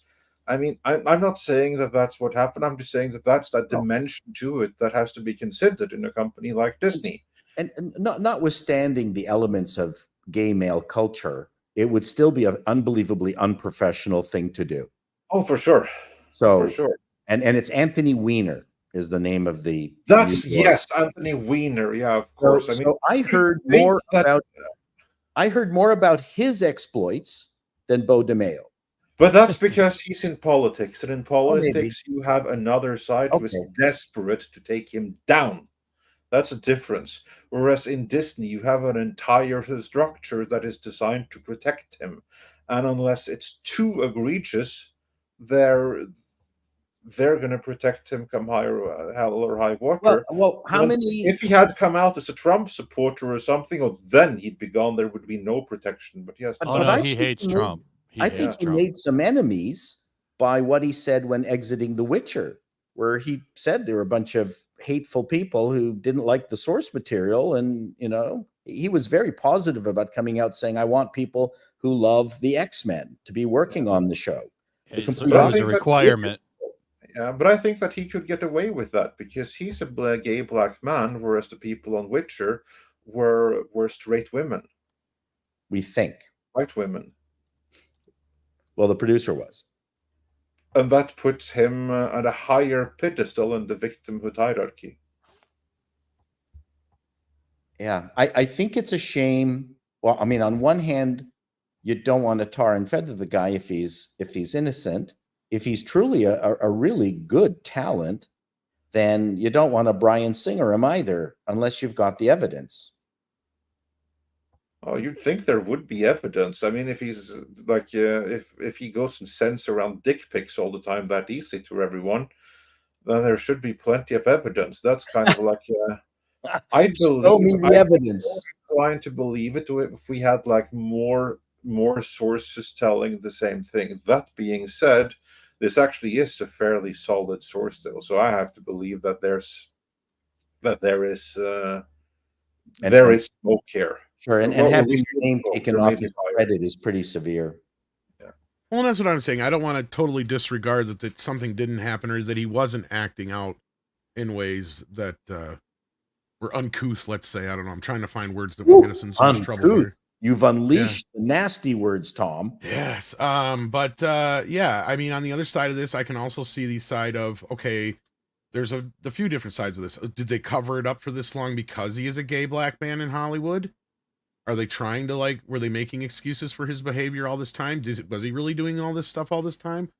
Or are they just trying to paint him this way because of the reasons we just said? Because he wouldn't go along with the bullshit. He could be just one of the rare few that we talk about who isn't there to just push his narrative and his agenda. Right? Yeah. That could very well be. Leaves it all at the door. But the fact that they're using these kind of allegations and stuff, it really is, because before, like we said, there's months and months and months with nothing that comes out, and then this. Okay, well, you would think that we would have seen some allegations from somebody, right? And shit, if somebody's getting pictures, it don't take long for those things to leak online, right? Like Paul brought up, I'm sure if I typed in Anthony Weiner right now, I'd get to see his wiener. His Oscar Mayer. His Oscar Mayer, yes. So, yeah. Yeah, it's tough to say. I mean, we've seen smear campaigns before, with the Johnny Depp stuff. I'm not inclined to believe anything without seeing more. Yeah, no, I agree with that. But still, yeah, I'm not ready to press X to doubt. But yeah, I want to see more for sure. Yeah, or I don't want to see more of him, but I want to see more evidence. Yeah. Yeah, you don't necessarily need to see the pictures. But it would be nice to know that they were there, because that would kind of remove all doubt, even if we don't have any. Right. Also, the hard to work with stuff, totally believe that, because most people today are soft. I think, going by how he acted with the Witcher people and now, people that weren't working hard or cared enough, I bet you he was probably hard on them. Because he was the showrunner. He was the running everything. See, and that's what I can little believe. Soft asses in Hollywood probably didn't like someone actually yelling at them and checking their work. So I do think that he for sure probably was getting some people twisted up and mad at him, which, makes me wonder if people didn't make up shit about him. You know what I'm saying? Right. Because these people are vindictive. So it's tough to say. Oh, let's get rid of this guy. Let's get him fired because we don't like he was an asshole to us. So, you could go to his. You could probably. I don't know what he has on his OnlyFans, but couldn't you go on there and just take those and say he sent them to you? I don't know. See, that's the thing. I mean, to make that he probably, sent me these. Yeah. See, and that's maybe where there hasn't been any formal accusations made. Flash, right? I see where you're coming from, because those pictures that Six found for us, I'm 99% sure they were from his OnlyFans. And you can also find it linked through that what was it, the gay magazine that he did the article for before he even got the job at X-Men. Did he hit on some dude that didn't like that, and that's what caused that? Well, it does. That is one of the allegations. That is technically one of the allegations. And in that case, he fucked up there, because you shouldn't fuck around with people you work with, but people do that. It really depends on if they're into you or not. You ever seen that meme of the ugly guy hitting on a woman, and then there's the Chad guy that comes by, and she's like, "Oh, thank you. I'm glad you noticed." Yeah. And then the other guy hits on her, and she's calling the boss over. That's a real thing that happens nowadays. Yeah. So I don't know. Yeah. I don't want to throw the guy under the bus because nobody knows. There's two sides to this, and we don't know. But, you know, people would assume we would just because he's a gay black man, right? You know. But no, I'm with you on this, Flash. There's a lot of different ways this could be interpreted, and without any kind of smoking gun, I'm kind of just in the middle right now of going, like, I think he was just difficult to work with in a sense that you just said, Flash, is that he held people accountable for their work. He wanted to stick to the program. He wanted to stick to the source material. And what I think really kind of solidifies that until we get any kind of smoking gun is that they use that lame ass. That was what the post yesterday was about, right? That Bo put out, was that he was saying that he was still going to be, they were still going to use his scripts up until that moment. So that just tells me they were looking for an excuse to rewrite his shit and pull him from being a big part of the show. That's what's weird. Is like, you're using that's a lame excuse. Yeah. I agree. Anyway, let's see what you guys are talking about out there in the chat arena. We got Patrick Robinson who says, heard an early review of the script for Naked Gun reboot, uninspired and beat by beat remake of the first movie, Toilet Jokes 2. There's also a shrine to Leslie Nielsen. Yeah. Well, what's funny is Liam Neeson is supposed to be playing his son, I guess, in the movie. I don't know anything about this movie other than I wish it wasn't getting made. Yeah, that's about all I can say about it too. Anybody else on the Naked Gun front? I don't care. I think that's bad. I think, as I've mentioned before, we have lost comedy generators out there. We had the Zucker brothers who did all that stuff back in the day, you know, the Farley brothers, Ben Stiller, Will Ferrell, you know, the Home Alone guy, John, I forgot his name. John Hughes. John Hughes. I mean, comedy revolved around individuals who created an explosion of content and then, you know, decided to stop at some point, or in the case of John Hughes, die. And we don't, I don't know who else is out there right now as an epicenter of comedy. And to go back and redo the Zucker brothers Naked Gun movie is just, it's a ridiculous thing to do. I need some new Zucker brothers first. Yeah, that's exactly what you need. We need new comedy leaders making new stuff. That should be the most important thing we do. And we don't have that now because comedy died on the altar of wokeness. So until we do that, this thing is not going to go any better than the Ghostbusters remake for the exact same reasons. Because you have people that don't understand the mindset. Unless these are someone who are doing it who have been hiding in plain sight. That's the only way it's going to work, but I'm not optimistic. Patrick Robinson says for 9, yeah. Well, that was one we already read. I just brought it back up because you guys were still talking about it. Yeah, right. And then House of Trade says for $10 Canadian. I just heard a YouTube lawyer, Jahan Kalantar, talking about Disney Plus 30-day free trial terms of service. That if you ever sign up for it, you lose your right to sue and have to use Disney's mediation. Right. This is I'm going to do a video on this probably. What House of Trades is referring to here is an actual legal case where there was a couple that went to Disney World, or one of the Disney parks. I don't recall which one. But either way, they went to a restaurant in there, and the woman had allergy to peanuts and dairy. And she asked like several times over, is there any peanut race? I can't have anything. I'm super duper allergic. Yes, it's fine. They confirmed several times over. So she ate there. And there was loads and loads of trace amounts of peanut and dairy in the food. So she went into allergic, and they used the hypodermic needle or whatever, but it wasn't enough because it wasn't that any big, such massive trace amounts that she flat out died, which is horrible. And the husband, he sued them for a very pitiful amount of $50,000, something like that. I gotta say, I found out that that's just the minimum they put in there for this. Okay, minimum, yeah, fine. But anyway, that's the amount that they put in there as a minimum, which I think is a very fair minimum. But then Disney's response is then to ask to have the entire case thrown out, because these people, they years in the past, they had the 30-day trial at Disney Plus, and in those terms that you flick through it is, if you have any kind of legal dispute with Disney now or ever in the future for whatever reason, you have to use Disney's mediation, and you cannot sue. Otherwise, you cannot have this free 30-day trial. Plus, they ordered tickets from the official Disney website.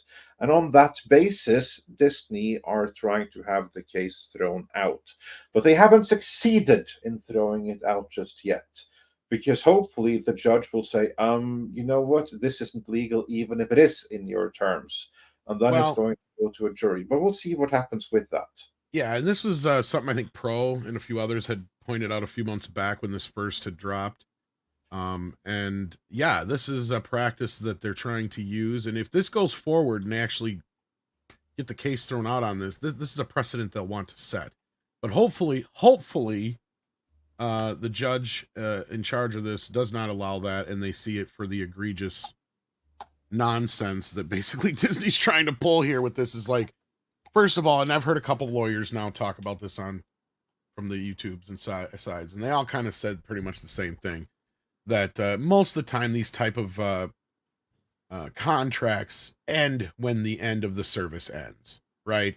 And the restaurant they went to, because that's another reason why they're trying to use the Epcot Center thing, because they bought a ticket for Epcot, something in Epcot Center through the app, like you said, Andre.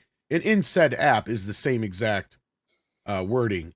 And basically, they're trying to say, well, that basically null and voids them from any lawsuit because the people are supposed to go through arbitration first, right? Which in most cases favors the bigger corporation, but we're not going to get into that aspect of it. I went to Disney World and lost my leg, but I can't sue them because I signed up for Disney Plus. Disney Plus, yeah, and I made the joke that I had Disney Movie Club. They own my liver. So the Ferris Club, the Ferris wheel fell on me. I can't do anything because they're literally Disney trying Plus. to pull the human centipede shit from South Park, basically, right? So and what have we learned? Yeah, you want to surf shark that stuff and don't sign up for Disney Plus in the first place. Well, I'm not going to argue with Damn that Mickey Mouse Club! I was just putting it on for my baby, and I can't sue him now. Hopefully the court will see that as really dumb, and that, the contract can only go so far. And the other point I was going to make is the restaurant wasn't even in Epcot Center. It was in a different area too. And you don't have to buy a ticket to get into this restaurant. And and at the end of the day, I think these folks have a really good case. Disney knows that. They're desperate. They're trying anything they can. Honestly, I think it'd be funny if this motion hurts them in the end. Because really, this is a public nightmare, a PR nightmare for them now, because it's blowing up. We reported this about this last Tuesday, and now it's starting to get out there everywhere. So I put a video out on it yesterday. It did pretty good.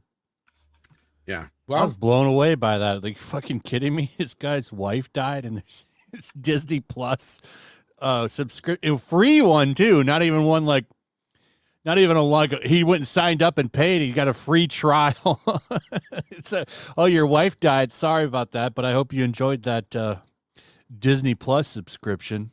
But you had to see Winnie the Pooh, so poo-poo on you. I hope that Acolyte viewing was worth it. Well, what's even better is like it was from like 3 years ago or something like that, Flash. I don't know. Yeah, so basically, I hope WandaVision was worth it. Oh, yeah, an equally terrible show. Yeah. So, yeah, this was an interesting story, House Atreides. We covered it on Mead. I don't know if we'll get a video out of it from Andre yet. I guess maybe it depends on how the case goes. But, obviously Yellow Flash did a video about it. But if there's any more updates on it, we'll definitely let you guys know. Somebody in the chat was saying legal. I'll have to watch his take on it. Yeah, he did a pretty good. He did a pretty good one. I think Potentially Criminal said he was going to do one too. So like I said, they've all pretty much said the same thing of what I just said, though. I mean, not to deter you from watching it, but yeah, basically, like most people are under the interpretation of these contracts that even if they were to read them, that they end when the service ends. right? Like the contract doesn't extend beyond the life of what you're using, and that in and of itself, and a few other factors that, yeah, unless this judge is really stupid or paid off, then yeah, which, you know, I don't know. But arbitration doesn't mean the end of the road. Arbitration just can be a situation where you're kind of at a disadvantage in some cases if you're on the. Got an update here to the X-Men thing. I don't know if you saw this. No, but bring that up because I was just going to say to finish off my thought there that, yeah, actually Legal Mindset's video on this actually covers the mediation part pretty good. But I know we also are going to be losing Paul here in a second here. But what's your update, sir? Apparently, Bo DeMayo's lawyer is commenting now saying he's going to bring a lawsuit. Ooh, it's getting spicier yet. I just put it in the private chat. Interesting. Let me bring this up. But Paul, you said you had to get out of here? Well, let's see some spicy stuff.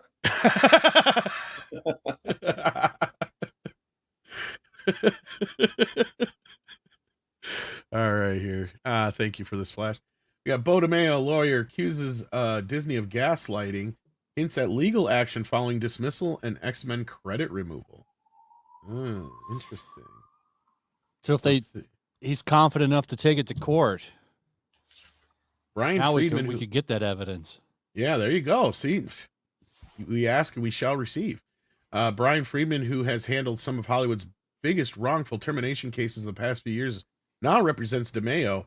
He has issued a blistering statement to Deadline after his client's claim on social media that he had lost his credit on season 2 of X-Men 97 over sharing gay pride themed fan art was countered by Marvel's response that he was fired after a misconduct investigation produced findings of egregious nature. I got to make this bigger. Sorry. Egregious nature. As Deadline reported, DeMayo was investigated for sexual misconduct, and credit removal is believed to be due to his breach of the two-side separation agreement. Friedman, he did not address the specific allegations, but blasted Disney's practices, which he referred to as illegal multiple times. Having much experience with Disney, the playbook is always the same: family-friendly on the outside, but secretly attempting to plant illegal, unconscionable. How do you say that? Unconscionable items. Thank you. In the contracts that silence the truth and stop employee customer from asserting basic constitutional rights. In the past few years, the top lawyer has sued Disney on behalf of such clients as former ESPN broadcaster Sage Steele. As we will explain through detailed examples, which we will roll out in detail one by one, Disney's model is very clear and repetitive illegal pattern. Once it gets challenged or exposed, the gaslighting and redirection of blame towards anyone willing to tell the truth starts through an international, well-oiled publicity machine. As for his client, Bo DeMayo wants nothing from Marvel Disney except the truth. Friedman said he will bravely tell the truth, so will I stand by. There you go. Interesting turn of events. This just keeps getting spicier and spicier. It's funny that it took this long for this to happen. I think he was probably talking to him and he said, be quiet. Mm-hmm.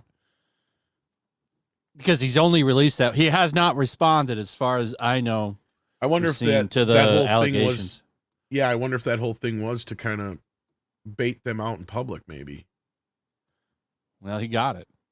That's what I'm thinking. I think because he was saying last week, because you could tell he was pissed because the show is nominated for Emmys and he wasn't invited. Which, yeah, I mean, he should. I think he will get one, even if he doesn't go, right? Because he was the showrunner. So, well, if they win, it would be his. Yeah. Yeah. I mean, correct me if I'm wrong, Paul, you would probably know more than I would. Sorry, about hardcore male leather culture? Yes. You know what? One of my gay friends took me to a hardcore leather bar in Toronto, and they don't like straight guys in there. They're quite tough, and they were howling with laughter, and I'm scared to death. They thought, oh, this is so funny. Let's shove this gay straight man into this leather. It was called The Barn, I believe. The Barn.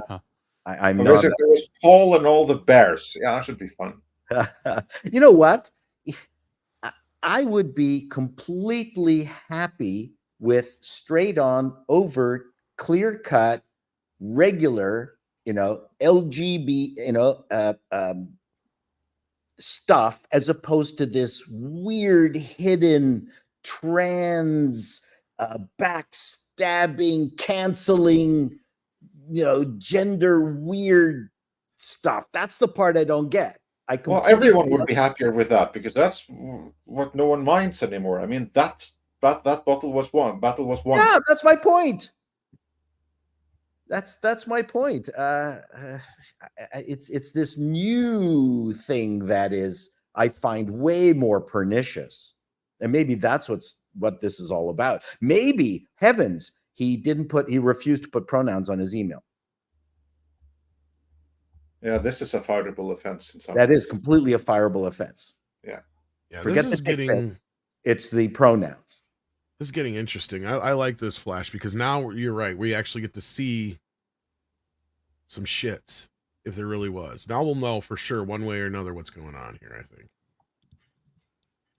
Yeah. If they actually go forward with any legal action, that is. Yeah, good on Furbeau for creating a really good X-Men cartoon series. I don't know. Yeah. So we'll have to wait and see how this rolls here.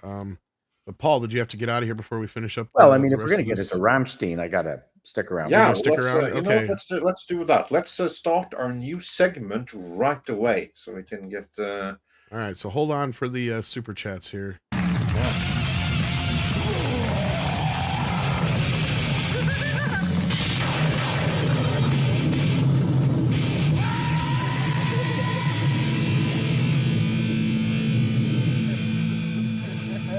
This Week in Metal with Andre.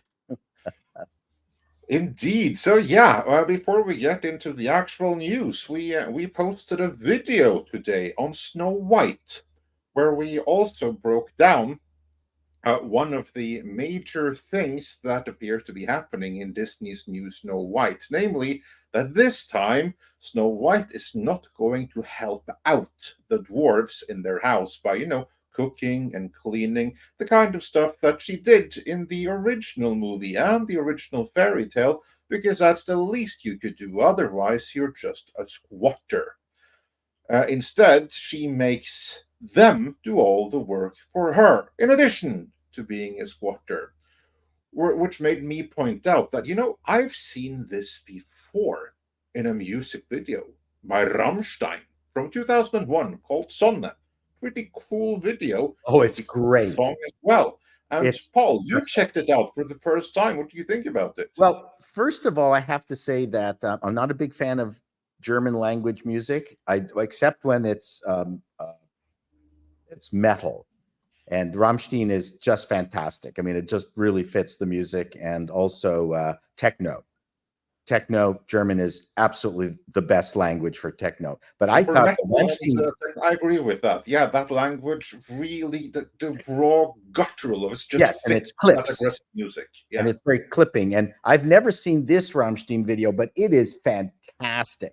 The S&M Snow White, where she makes all the miners, the dwarves, she spanks them and makes them worship her. I mean, there's even a Jesus moment where she's standing in front of a backlit light, giving her this Jesus halo, and she's hot. We had this moment in the Olympics 2 weeks ago, didn't we? In the opening ceremony. Yeah, but that person wasn't hot. No, this was far better. Oh, it's a great video. I recommend anyone who likes metal and Snow White, a hot, large-breasted Snow White.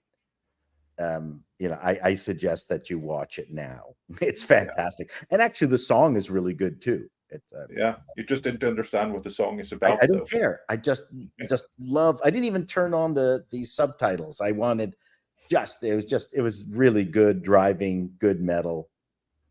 Yeah. I mean, if you like metal, then you got to like Rammstein. I'm sorry. Yeah. The funny thing about that particular song, because usually in all of Rammstein's music videos, there is either a direct or indirect connection between the lyrics and what is happening on screen. Apart from in this particular video, or if there is a connection, it's so meta that I haven't spotted it yet. If you have, let me know in the comments. But in this particular case, the background of this song is the Ukrainian boxer Vladimir Klitschko, who contacted Rammstein, asked them to write him a song that he can use when he enters into the arena. Oh, I see. That background music. And they did this song. They did like the music. They did the lyrics, which is basically boxer lyrics. And Klitschko didn't use it because it was too aggressive and it was too scary. It was like, I don't want to. Like, I just want to look badass. I don't want to terrify the audience or the opponent. So they figured, you know what? The piece we wrote here is actually so cool that let's just finish it up and release it as a single. And that's exactly what they did. But the lyrics, this is what the counting is. It's like 1, 2. Like, this is a countdown. That's where you go down. I see. So if you check out the lyrics afterwards, you'll see right away that this is a song about boxing and not going down tonight, and not being spanked in an S&M way by your mistress. Yeah, that would be Rammstein's contributions in finishing up the song, because that's one of their things. So, Mistress Snow White. I love it. It's a great video, and it also shows the sense of humor of the band, right? Yes, very much so. This is a recurring thing in most of their videos. I'd be happy to show you some other ones that you will have missed. There's even one with a jump scare. Oh, STR Red Wolf says, "Wait, Rammstein already did Disney's Snow White remake? Well, no need to spend money on the latter." No, this is going to be much better. And Lucia wants to know what the name of the song was. Sonne, S-O-N-N-E, means the sun. You'll actually find the link to it in the most recent video. And we had a Rumble rant for Paul before he leaves too. Yeah, let's do it. Heard executives made fun of the animators who were on crunch while making the movie. They're having internal disputes. Rumor, don't quote me. And this is on the Spider-Verse one, I guess. I don't know if that was specifically meant for you, Paul, I guess. But, maybe it was the other one. But yeah, that's what I think he's talking about is the Spider-Verse news. So interesting on that. What, that they fucked up and didn't have that movie ready to go sooner? Yeah. What a disaster. I know from being in 3D, everything's a crunch, and the higher ups have absolutely no respect for any of the animators. Yeah, Zero. For those who don't know what's going on, Klekioki points out here with $1 Rumble rant. Last one is in regards to greenlighting a Spider-Verse movie 3. Yeah, because I've been talking about this for a while, and I pointed out a few months back, and we now kind of have confirmation on what I reported, in that there had been zero movement on it. So yeah, and now I found the one I think was for you. Actually, Paul, is from Qlix81. It says the 2028 Olympics in Los Angeles will be held during the Pride Month and will feature brand new event. Yep. Drag racing. It'll be held on Market Street in San Francisco because it's already been cleared of businesses and people. Except for druggies. No. Yikes. That's not good. No. But yeah, that one was a lot of tents for some privacy if you want. True. Yeah. I mean, California is bankrupt. I don't know how they can afford an Olympics. I mean, everyone's Elon's pulling out of there now. He's moving. Was it all of his Tesla stuff, or they're just? You just have to tax the people who remain a little bit more. Yeah. Well, he's moving SpaceX out, and Google wants the office building, I think around Market Street, is finished. It's leased. They're moving out. Google's leaving California? Yep. Wow. That's another one.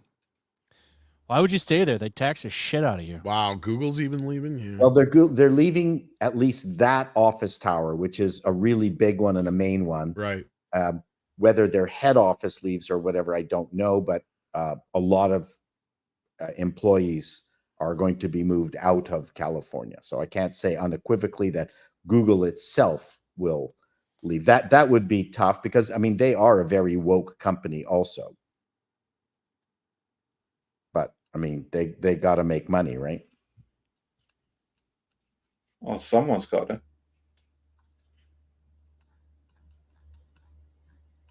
Indeed. So yes, thank you so much, Paul. That was all we had for you, I guess. Hey, no, that was great. Get out of here. I don't think people, your audience out there wants to cover all sorts of metal stuff. The new record from Nightwish is leaking out. I'm not entirely impressed with it, which is I'm now going to get hate mail from Nightwish fans. I mean, I love Nightwish to death. I love Floor Jensen, but the new album is not tickling my fancy. Yeah, well, sometimes that happens. And in other metal news, we have a couple of more news items. But Yes. New Nightwish album, that was actually one of those that I was going to mention. Also, Marilyn Manson, he's working on a comeback, and he just released his second single digitally for what is presumably an upcoming album. It has not yet been announced, but he is, since he's dropping singles two now in a relatively short amount of time, that does suggest a new album may be on the cards. Likewise, Tool appears to be working on new material right now. Nothing has been released, but a couple of band members have been quite suggestive on their social media accounts that they are working on new material. So we should be learning more about that in the relatively near future. Yeah, we have some more metal news, but we're going to let Paul get out of here first. Anyways, everyone, nice to see you. Yellow Flash, always nice to see you. Good to see you, Paul. You've been really ripping on Snow White. The videos have been very enjoyable, I have to say. Thank you. You're welcome. And anyway, Andre, Tom, I guess we'll see you next week. Yeah, I'll see you on Monday. Have a great weekend in the meantime. Bye, everyone. Take care. So, but we had another story. If you check the private chat, Tommy, we can bring this up. This is something that I know a couple in the chat have been asking me to get into, and that is a Finnish movie called Heavy Trip. And the sequel to Heavy Trip has a US release date in November, which is excellent because that means that all you guys have a couple of months to check out the original Heavy Trip. Now, that is a movie that I actually wasn't even aware of until I was made aware of it in this chat right here. Heavy Metal is a 2018 Finnish movie about a small little band trying to make it big. Finnish black metal band called Impaled Rectum. And the story of their first movie is about them going to a black metal festival in Norway, because Norway is the king of all things black metal. I'm not going to spoil anything beyond that right now. I'm just going to say check out that movie any way you can. It is very, very metal. It is also very Finnish, which means it's very unpredictable. You will not see where they're going coming in advance. And the sequel also looks hilarious, so check out the original so you can check out the sequel in November, as we will be talking about that. Also, Tom, notice that one of them, he's actually wearing a Megadeth t-shirt, isn't he? Yes, indeed. Indeed. And that's the final thing I wanted to talk about in this segment this week, because Dave Mustaine of Megadeth fame has actually doing interviews where he has expressed confusion that people are still hating him over his Metallica split now 41 years ago, which is in the private chat on. So is there any reason to be weirded out over people still hating him over something that happened 40 years ago? Or should we all secretly be happy that he was indeed fired by Metallica 41 years ago? Why? We wouldn't have got Megadeth otherwise, and I've been one who's always said that Megadeth was better than Metallica. I think that him being fired from Metallica is the best thing that ever happened in music history, or one of them, because it gave us Metallica, and that gave us Megadeth, and the Metallica and Megadeth forced each other to up the ante on several occasions, so that was fantastic. Also, him remaining in Metallica wouldn't have worked because James Hetfield is an alpha male. Yeah. Dave Mustaine is even more an alpha male. Well, actually, I would say Lars is more of the alpha in the situation. But anyway, sorry, go ahead. Yeah. So no, that was just it. Flash, do you have any strong feelings on Metallica versus Megadeth? No. Yeah, I thought as much. But he's just saying, "Go to hell." No, just kidding. Yeah, but for those that care about this stuff, like, I had the pleasure of going to see Megadeth in concert earlier this year for the first time. 2 months ago now, and it was awesome, and it's better than Metallica, which I've seen several times in concert. So yeah, I love how Dave looks like an old man with long. He does. Like I love an old man, but he's still young. So that's our metal news for the week. Thank you for that. Indeed. Check back next week for more. But we have more super chats to go through. Matthias Fredrickson says, with a 50 Swedish krona, late compliments to your excellent Pale Horse verse Olympics reading. Blessed is the one who reads aloud the words of the prophecy, Revelation 1:3. Actually, that was me. Yeah, it was Tom. Because the backstory there is that originally we used the original version from Johnny Cash, but we actually got copyright struck on it, which is when Tom did his own version, which I think worked pretty fantastic. Hello, I'm Johnny Cash. Yeah. I fell into. We got Charles Hurst here, who sends in $20. Thank you so much, Charles. Says, don't forget the Toyota Helix. When you need a regime change on a budget. Thank you for that, Charles. We got Jesus Davila, who sends in a member chat for 33 months. Says, smash the like button if you're enjoying the stream. Yes, please do. Action Com says, James Cameron rip-off list. Rambo 2, Uncommon Valor. Okay, yeah, I brought up the other one, but yeah. Titanic, Somewhere in Time. Avatar, Dances with Wolves. Yeah, pretty much. Chris K says with $5, is comedy still alive with the International Film Studios? Andre, on the alien-related tangent, upcoming Whacken seems to be alien-themed. Oh, I wish I would have grabbed this one when Paul was still here on the comedy side of things. But go ahead and talk alien first. As for, internationally, here's like the thing that comedy tends to be national because not all humor translates as easily. It's going to depend on the nation in question. It's alive and well. Some places, not so much others, depending on their unique level of woke infestation.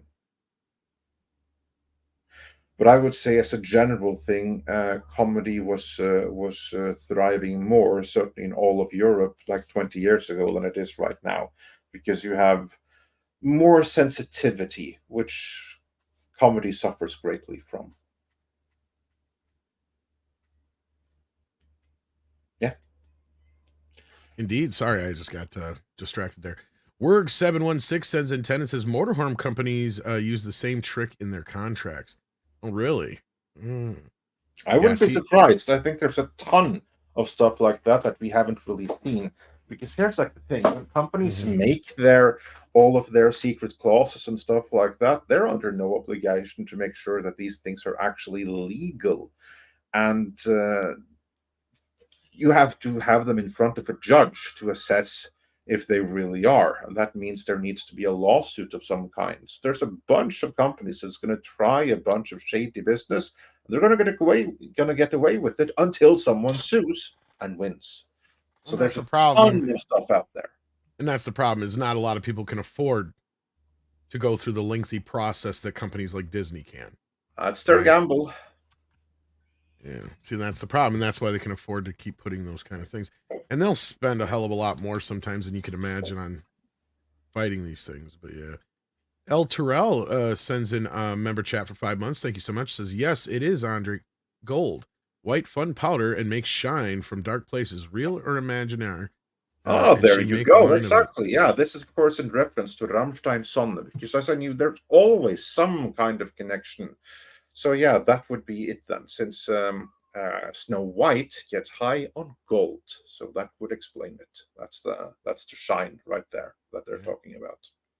And we're caught up on the super chats. But we did have one little small story I wanted to point out. Anybody looking in the business for buying a house? I know I have been, but I don't have $1.2 million. But if you did, you could buy the Poltergeist home. I'm glad here to see that they finished the pool, as Dr. Diet Public has pointed out. But I don't know if I'd want to swim in it. Did they finally move the bodies? That's my question. Will the family leave? Like, will they invoke squatter rights like Kevin Spacey? I heard about that. Yeah. What the hell's that all about? He had some was it an apartment or a house or something like that that got nice house in Baltimore to leave? Yeah, it's some nice house in Baltimore got foreclosed, and I guess he's just staying there. 6 months, he says he needs. So, I don't know. I think that's funny because it's Kevin Spacey, and he's refusing to leave the house. I didn't know he was that broke, but then again, he hasn't really worked in years, huh? A lot of Kevin legal issues Spacey too. Yeah. Is squatting? Is that what we're saying? Yes. Yeah. Yeah, the house is foreclosed. I think there's an auction coming up soon, so it hasn't officially sold, but it's he doesn't have ownership of it. I thought I read it did sell, and the new owners are pissed because they can't get him out or something like that. That's what I thought, but maybe I misread it. I was reading two different things, so. Oh, okay. Well, I saw that there's an auction coming. Oh, okay. And the bank foreclosed on it, so he doesn't own it anymore, but he's still in there. It's really quite incredible, these squatters' rights, that you have so many I know. places. Well, I was talking to my landlord Such about bullshit. it the other day, yeah. Or not the other day, but like last week or so. It was kind of funny. He was telling me a story. Not funny, but it's interesting that he was telling me a story. I'm like, yeah, I was just reading some other stuff about that and seen videos where they've actually had, tried to get squatters out of houses and stuff. It's crazy. It's wild to me that you can't just break the door down and drag them out by any means necessary. Well, not just that. I can't believe the cops have zero power to do that, right? Like, I mean, I understand you physically not being able to do it, but if it's your home and you tell the cops that I don't want these fucking people on my property that I own and they have no legal right to be there, then it's the cops' job to physically fucking remove them, arrest them if need be. Like, that's where they're breaking the law, right? Like, that's what I don't understand. And yeah, you'd think so, but instead it's you that, depending on where you are, of course, but it's you that's breaking the law unless you keep everything in perfect working order for them. Yeah, these fucking squatters, man, it's a big problem now. I remember when we were selling the old house to get the new house, like I was checking on it all the time because I was worried some fuckface was going to go in there and try to live. Well, the story my landlord told me real quick was basically, it's suckier than some of these other squatter stories where, like you said, it's just people just moving into these empty houses and shit. Well, this was a situation where somebody had moved in with another resident that was living there already, and he didn't report it, so like that was already a thing. So as far as he was concerned, he was in his legal rights to get rid of them. But then he went and took it all to court, and basically she was the lady that was staying there was able to use squatters' rights, and they wouldn't even serve her in court because he's like, how else can I serve her? I can't get to her. She doesn't have a physical address. She's staying at the place that she doesn't legally have a right to stay in. Right? Like, so he was like in this roundabout thing he was explaining to me with the courts that because he couldn't serve her. Right? So it was like, how am I supposed to get her out if I can't serve her? And he's like, can't we serve her right now in court? There she is right there. And they're like, no, that's not how it works. And it's like, well, yeah, it's just crazy. They have he said that basically now it's crazy because like the landowners have less power than the renters or squatters at this point. Unbelievable that something is broken with the law and there's no political will to fix it, which is very interesting. Yeah, what's up, Dillard? He told me more about it, but like you said, I was going to keep it real simple. But yeah, it's sad and true because I'm sitting here looking at my situation. I'm sure a lot of people are in real tough situations right now financially with the way things are, and it's like I'd rather own a home than pay the amount of rent I'm paying right now. But if I'm sitting here being told that basically you can own a home, but it isn't yours if somebody else just decides to fucking move in on you, right? Like, what the hell are you going to do? And they have all the rights and you don't. It's unbelievable. And you have that bullshit. Some places in Europe as well. Not all places. Not where I live, so I'm not worried for myself. We don't have that shit in Norway. At least not that I'm aware. That is the most un-American, some of the most un-American shit I've ever heard, Andre. Go ahead. Sorry, I didn't mean to interrupt you. Yeah, no, I was done. Like, I'm not worried about my place back in Norway, but where I am in Spain right now, I know that that's an issue here. So, yeah. Because, yeah, I just can't believe in America we can't, like, that's part of the, I mean, it's like, you own something, it's yours, right? Like, I mean, shit.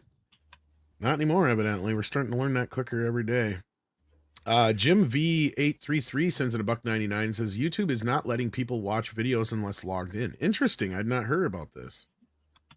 I was having some issues with Rumble. I wasn't able to bring up my Rumble rant thing. That's why I've been missing out on some of the Rumble rants, but I did catch up on those. Sorry, guys. But yeah. That is new news to me. I've never heard of that. Unless it's because they're, the only time I've heard of that, Jim, is if they're flagged for adult viewing only or whatever. You have to be signed in for those, right? But other than that, yeah, it's weird. First time I've ever heard of that. Anything else on the agenda, guys, or is that it? I think that is it. Or did we have any video game news, Flash? The only real thing was that Wukong game coming out, which a lot of these journalists don't like, so they're giving it bad reviews because it doesn't have enough inclusion or diversity in it. It's literally a game about Journey to the West. It's about a black monkey man. But it needed more diversity. So. That almost sounds racist. Yeah.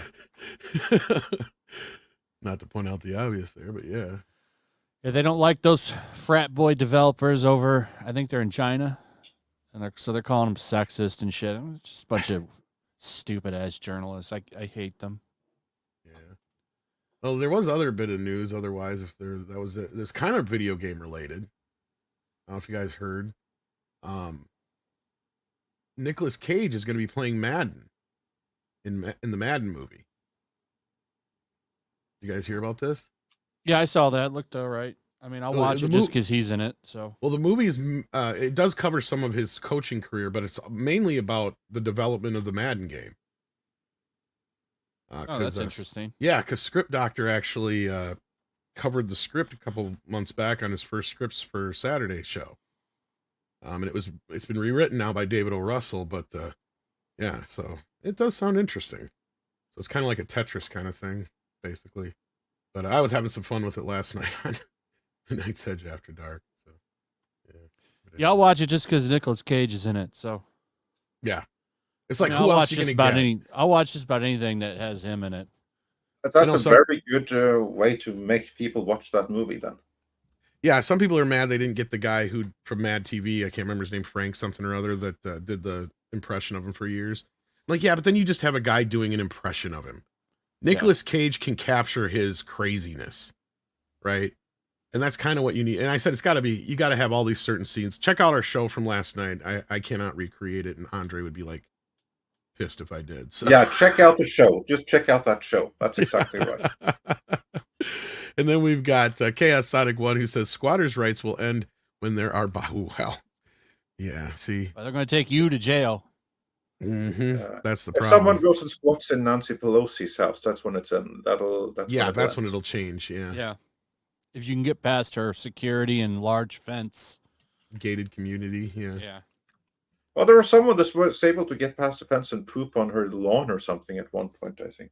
Yeah, Frank Caliendo, that's what I was talking about. Yeah, there's a lot of people who are upset that he's not playing it. And initially it was going to be, who was it? Can't remember. I'll remember again in a minute. Why would anybody be upset that Nicolas Cage is getting a role over this? I don't even know who that guy is.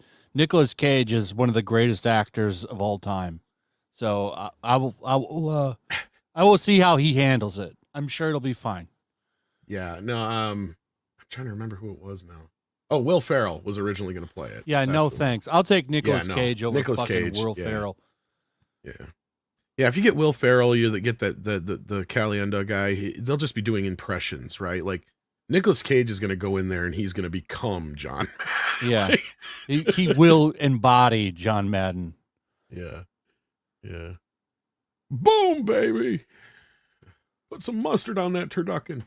Chaos Sonic 1 sends in $2 and says, I am not talking about landlord bodies, by the way. No, we knew what you meant. We knew what you meant. Yeah, but unfortunately, like we were just saying, you'll be the one to go to jail now. That's the sad part. Not the other way around. But yeah, we're caught up then. So what do you got, Andre? That it? Or we no, I think that's it. I think it's time to let everyone out of here. Yeah, maybe I'll do some Mead Radio. You never know. What you got coming up, Flash? We got Flashcast tomorrow night. What else? Anything? That's it, really. Flashcast tomorrow. You got a big announcement coming up soon, though, don't you? When are you going to be doing? I do. That? Well, I'm waiting on. Okay, you don't have a date yet. Yeah, everything to get ready. I can't say. All right, but it's coming. All right. Sounds good. I don't want to put you on the spot. I just wanted to, in case you had a date, I wanted to give you a chance to plug it. But we got High Dragon Star sending in a last minute $5 super chat. Thank you for the support. It says, don't take this as legal consolation, but squatters' rights go away if you rent to someone and they have no lease. The renter has more rights. Technically, yes and no. Like that's what I was kind of talking about with my landlord, and it's more convoluted than I was able to explain there. But yeah, it was. You'd be surprised. Now with the way these things are, I think later on they're going to clear this up. It'll get cleaned up. But yeah, something's going on here with, I think wasn't this like something left over from when they were trying to get people to force people to take in the illegal immigrants or whatever it was in some of those sanctuary cities or whatever. I don't know. But anyway, I have a feeling this is not going to last long. I think people are right. Something's going to pop off sooner or later. It's going to lead to a incident. Because I'm surprised we haven't had a standoff yet with somebody. You know what I mean? Like, it just kind of feels like we're getting to that point. But I don't want to jinx it by making it happen or anything like that. So, anyway, what do you guys got for us? Anything else, Andre, we're going to get before we get out of here? No, still don't have anything other than wishing everyone a great weekend. Check back have a good weekend. Course of it. More videos will be dropping. Don't know exactly which ones yet, but more will be dropping.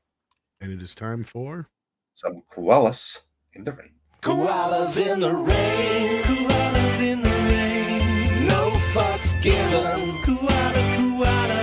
Koalas in the rain.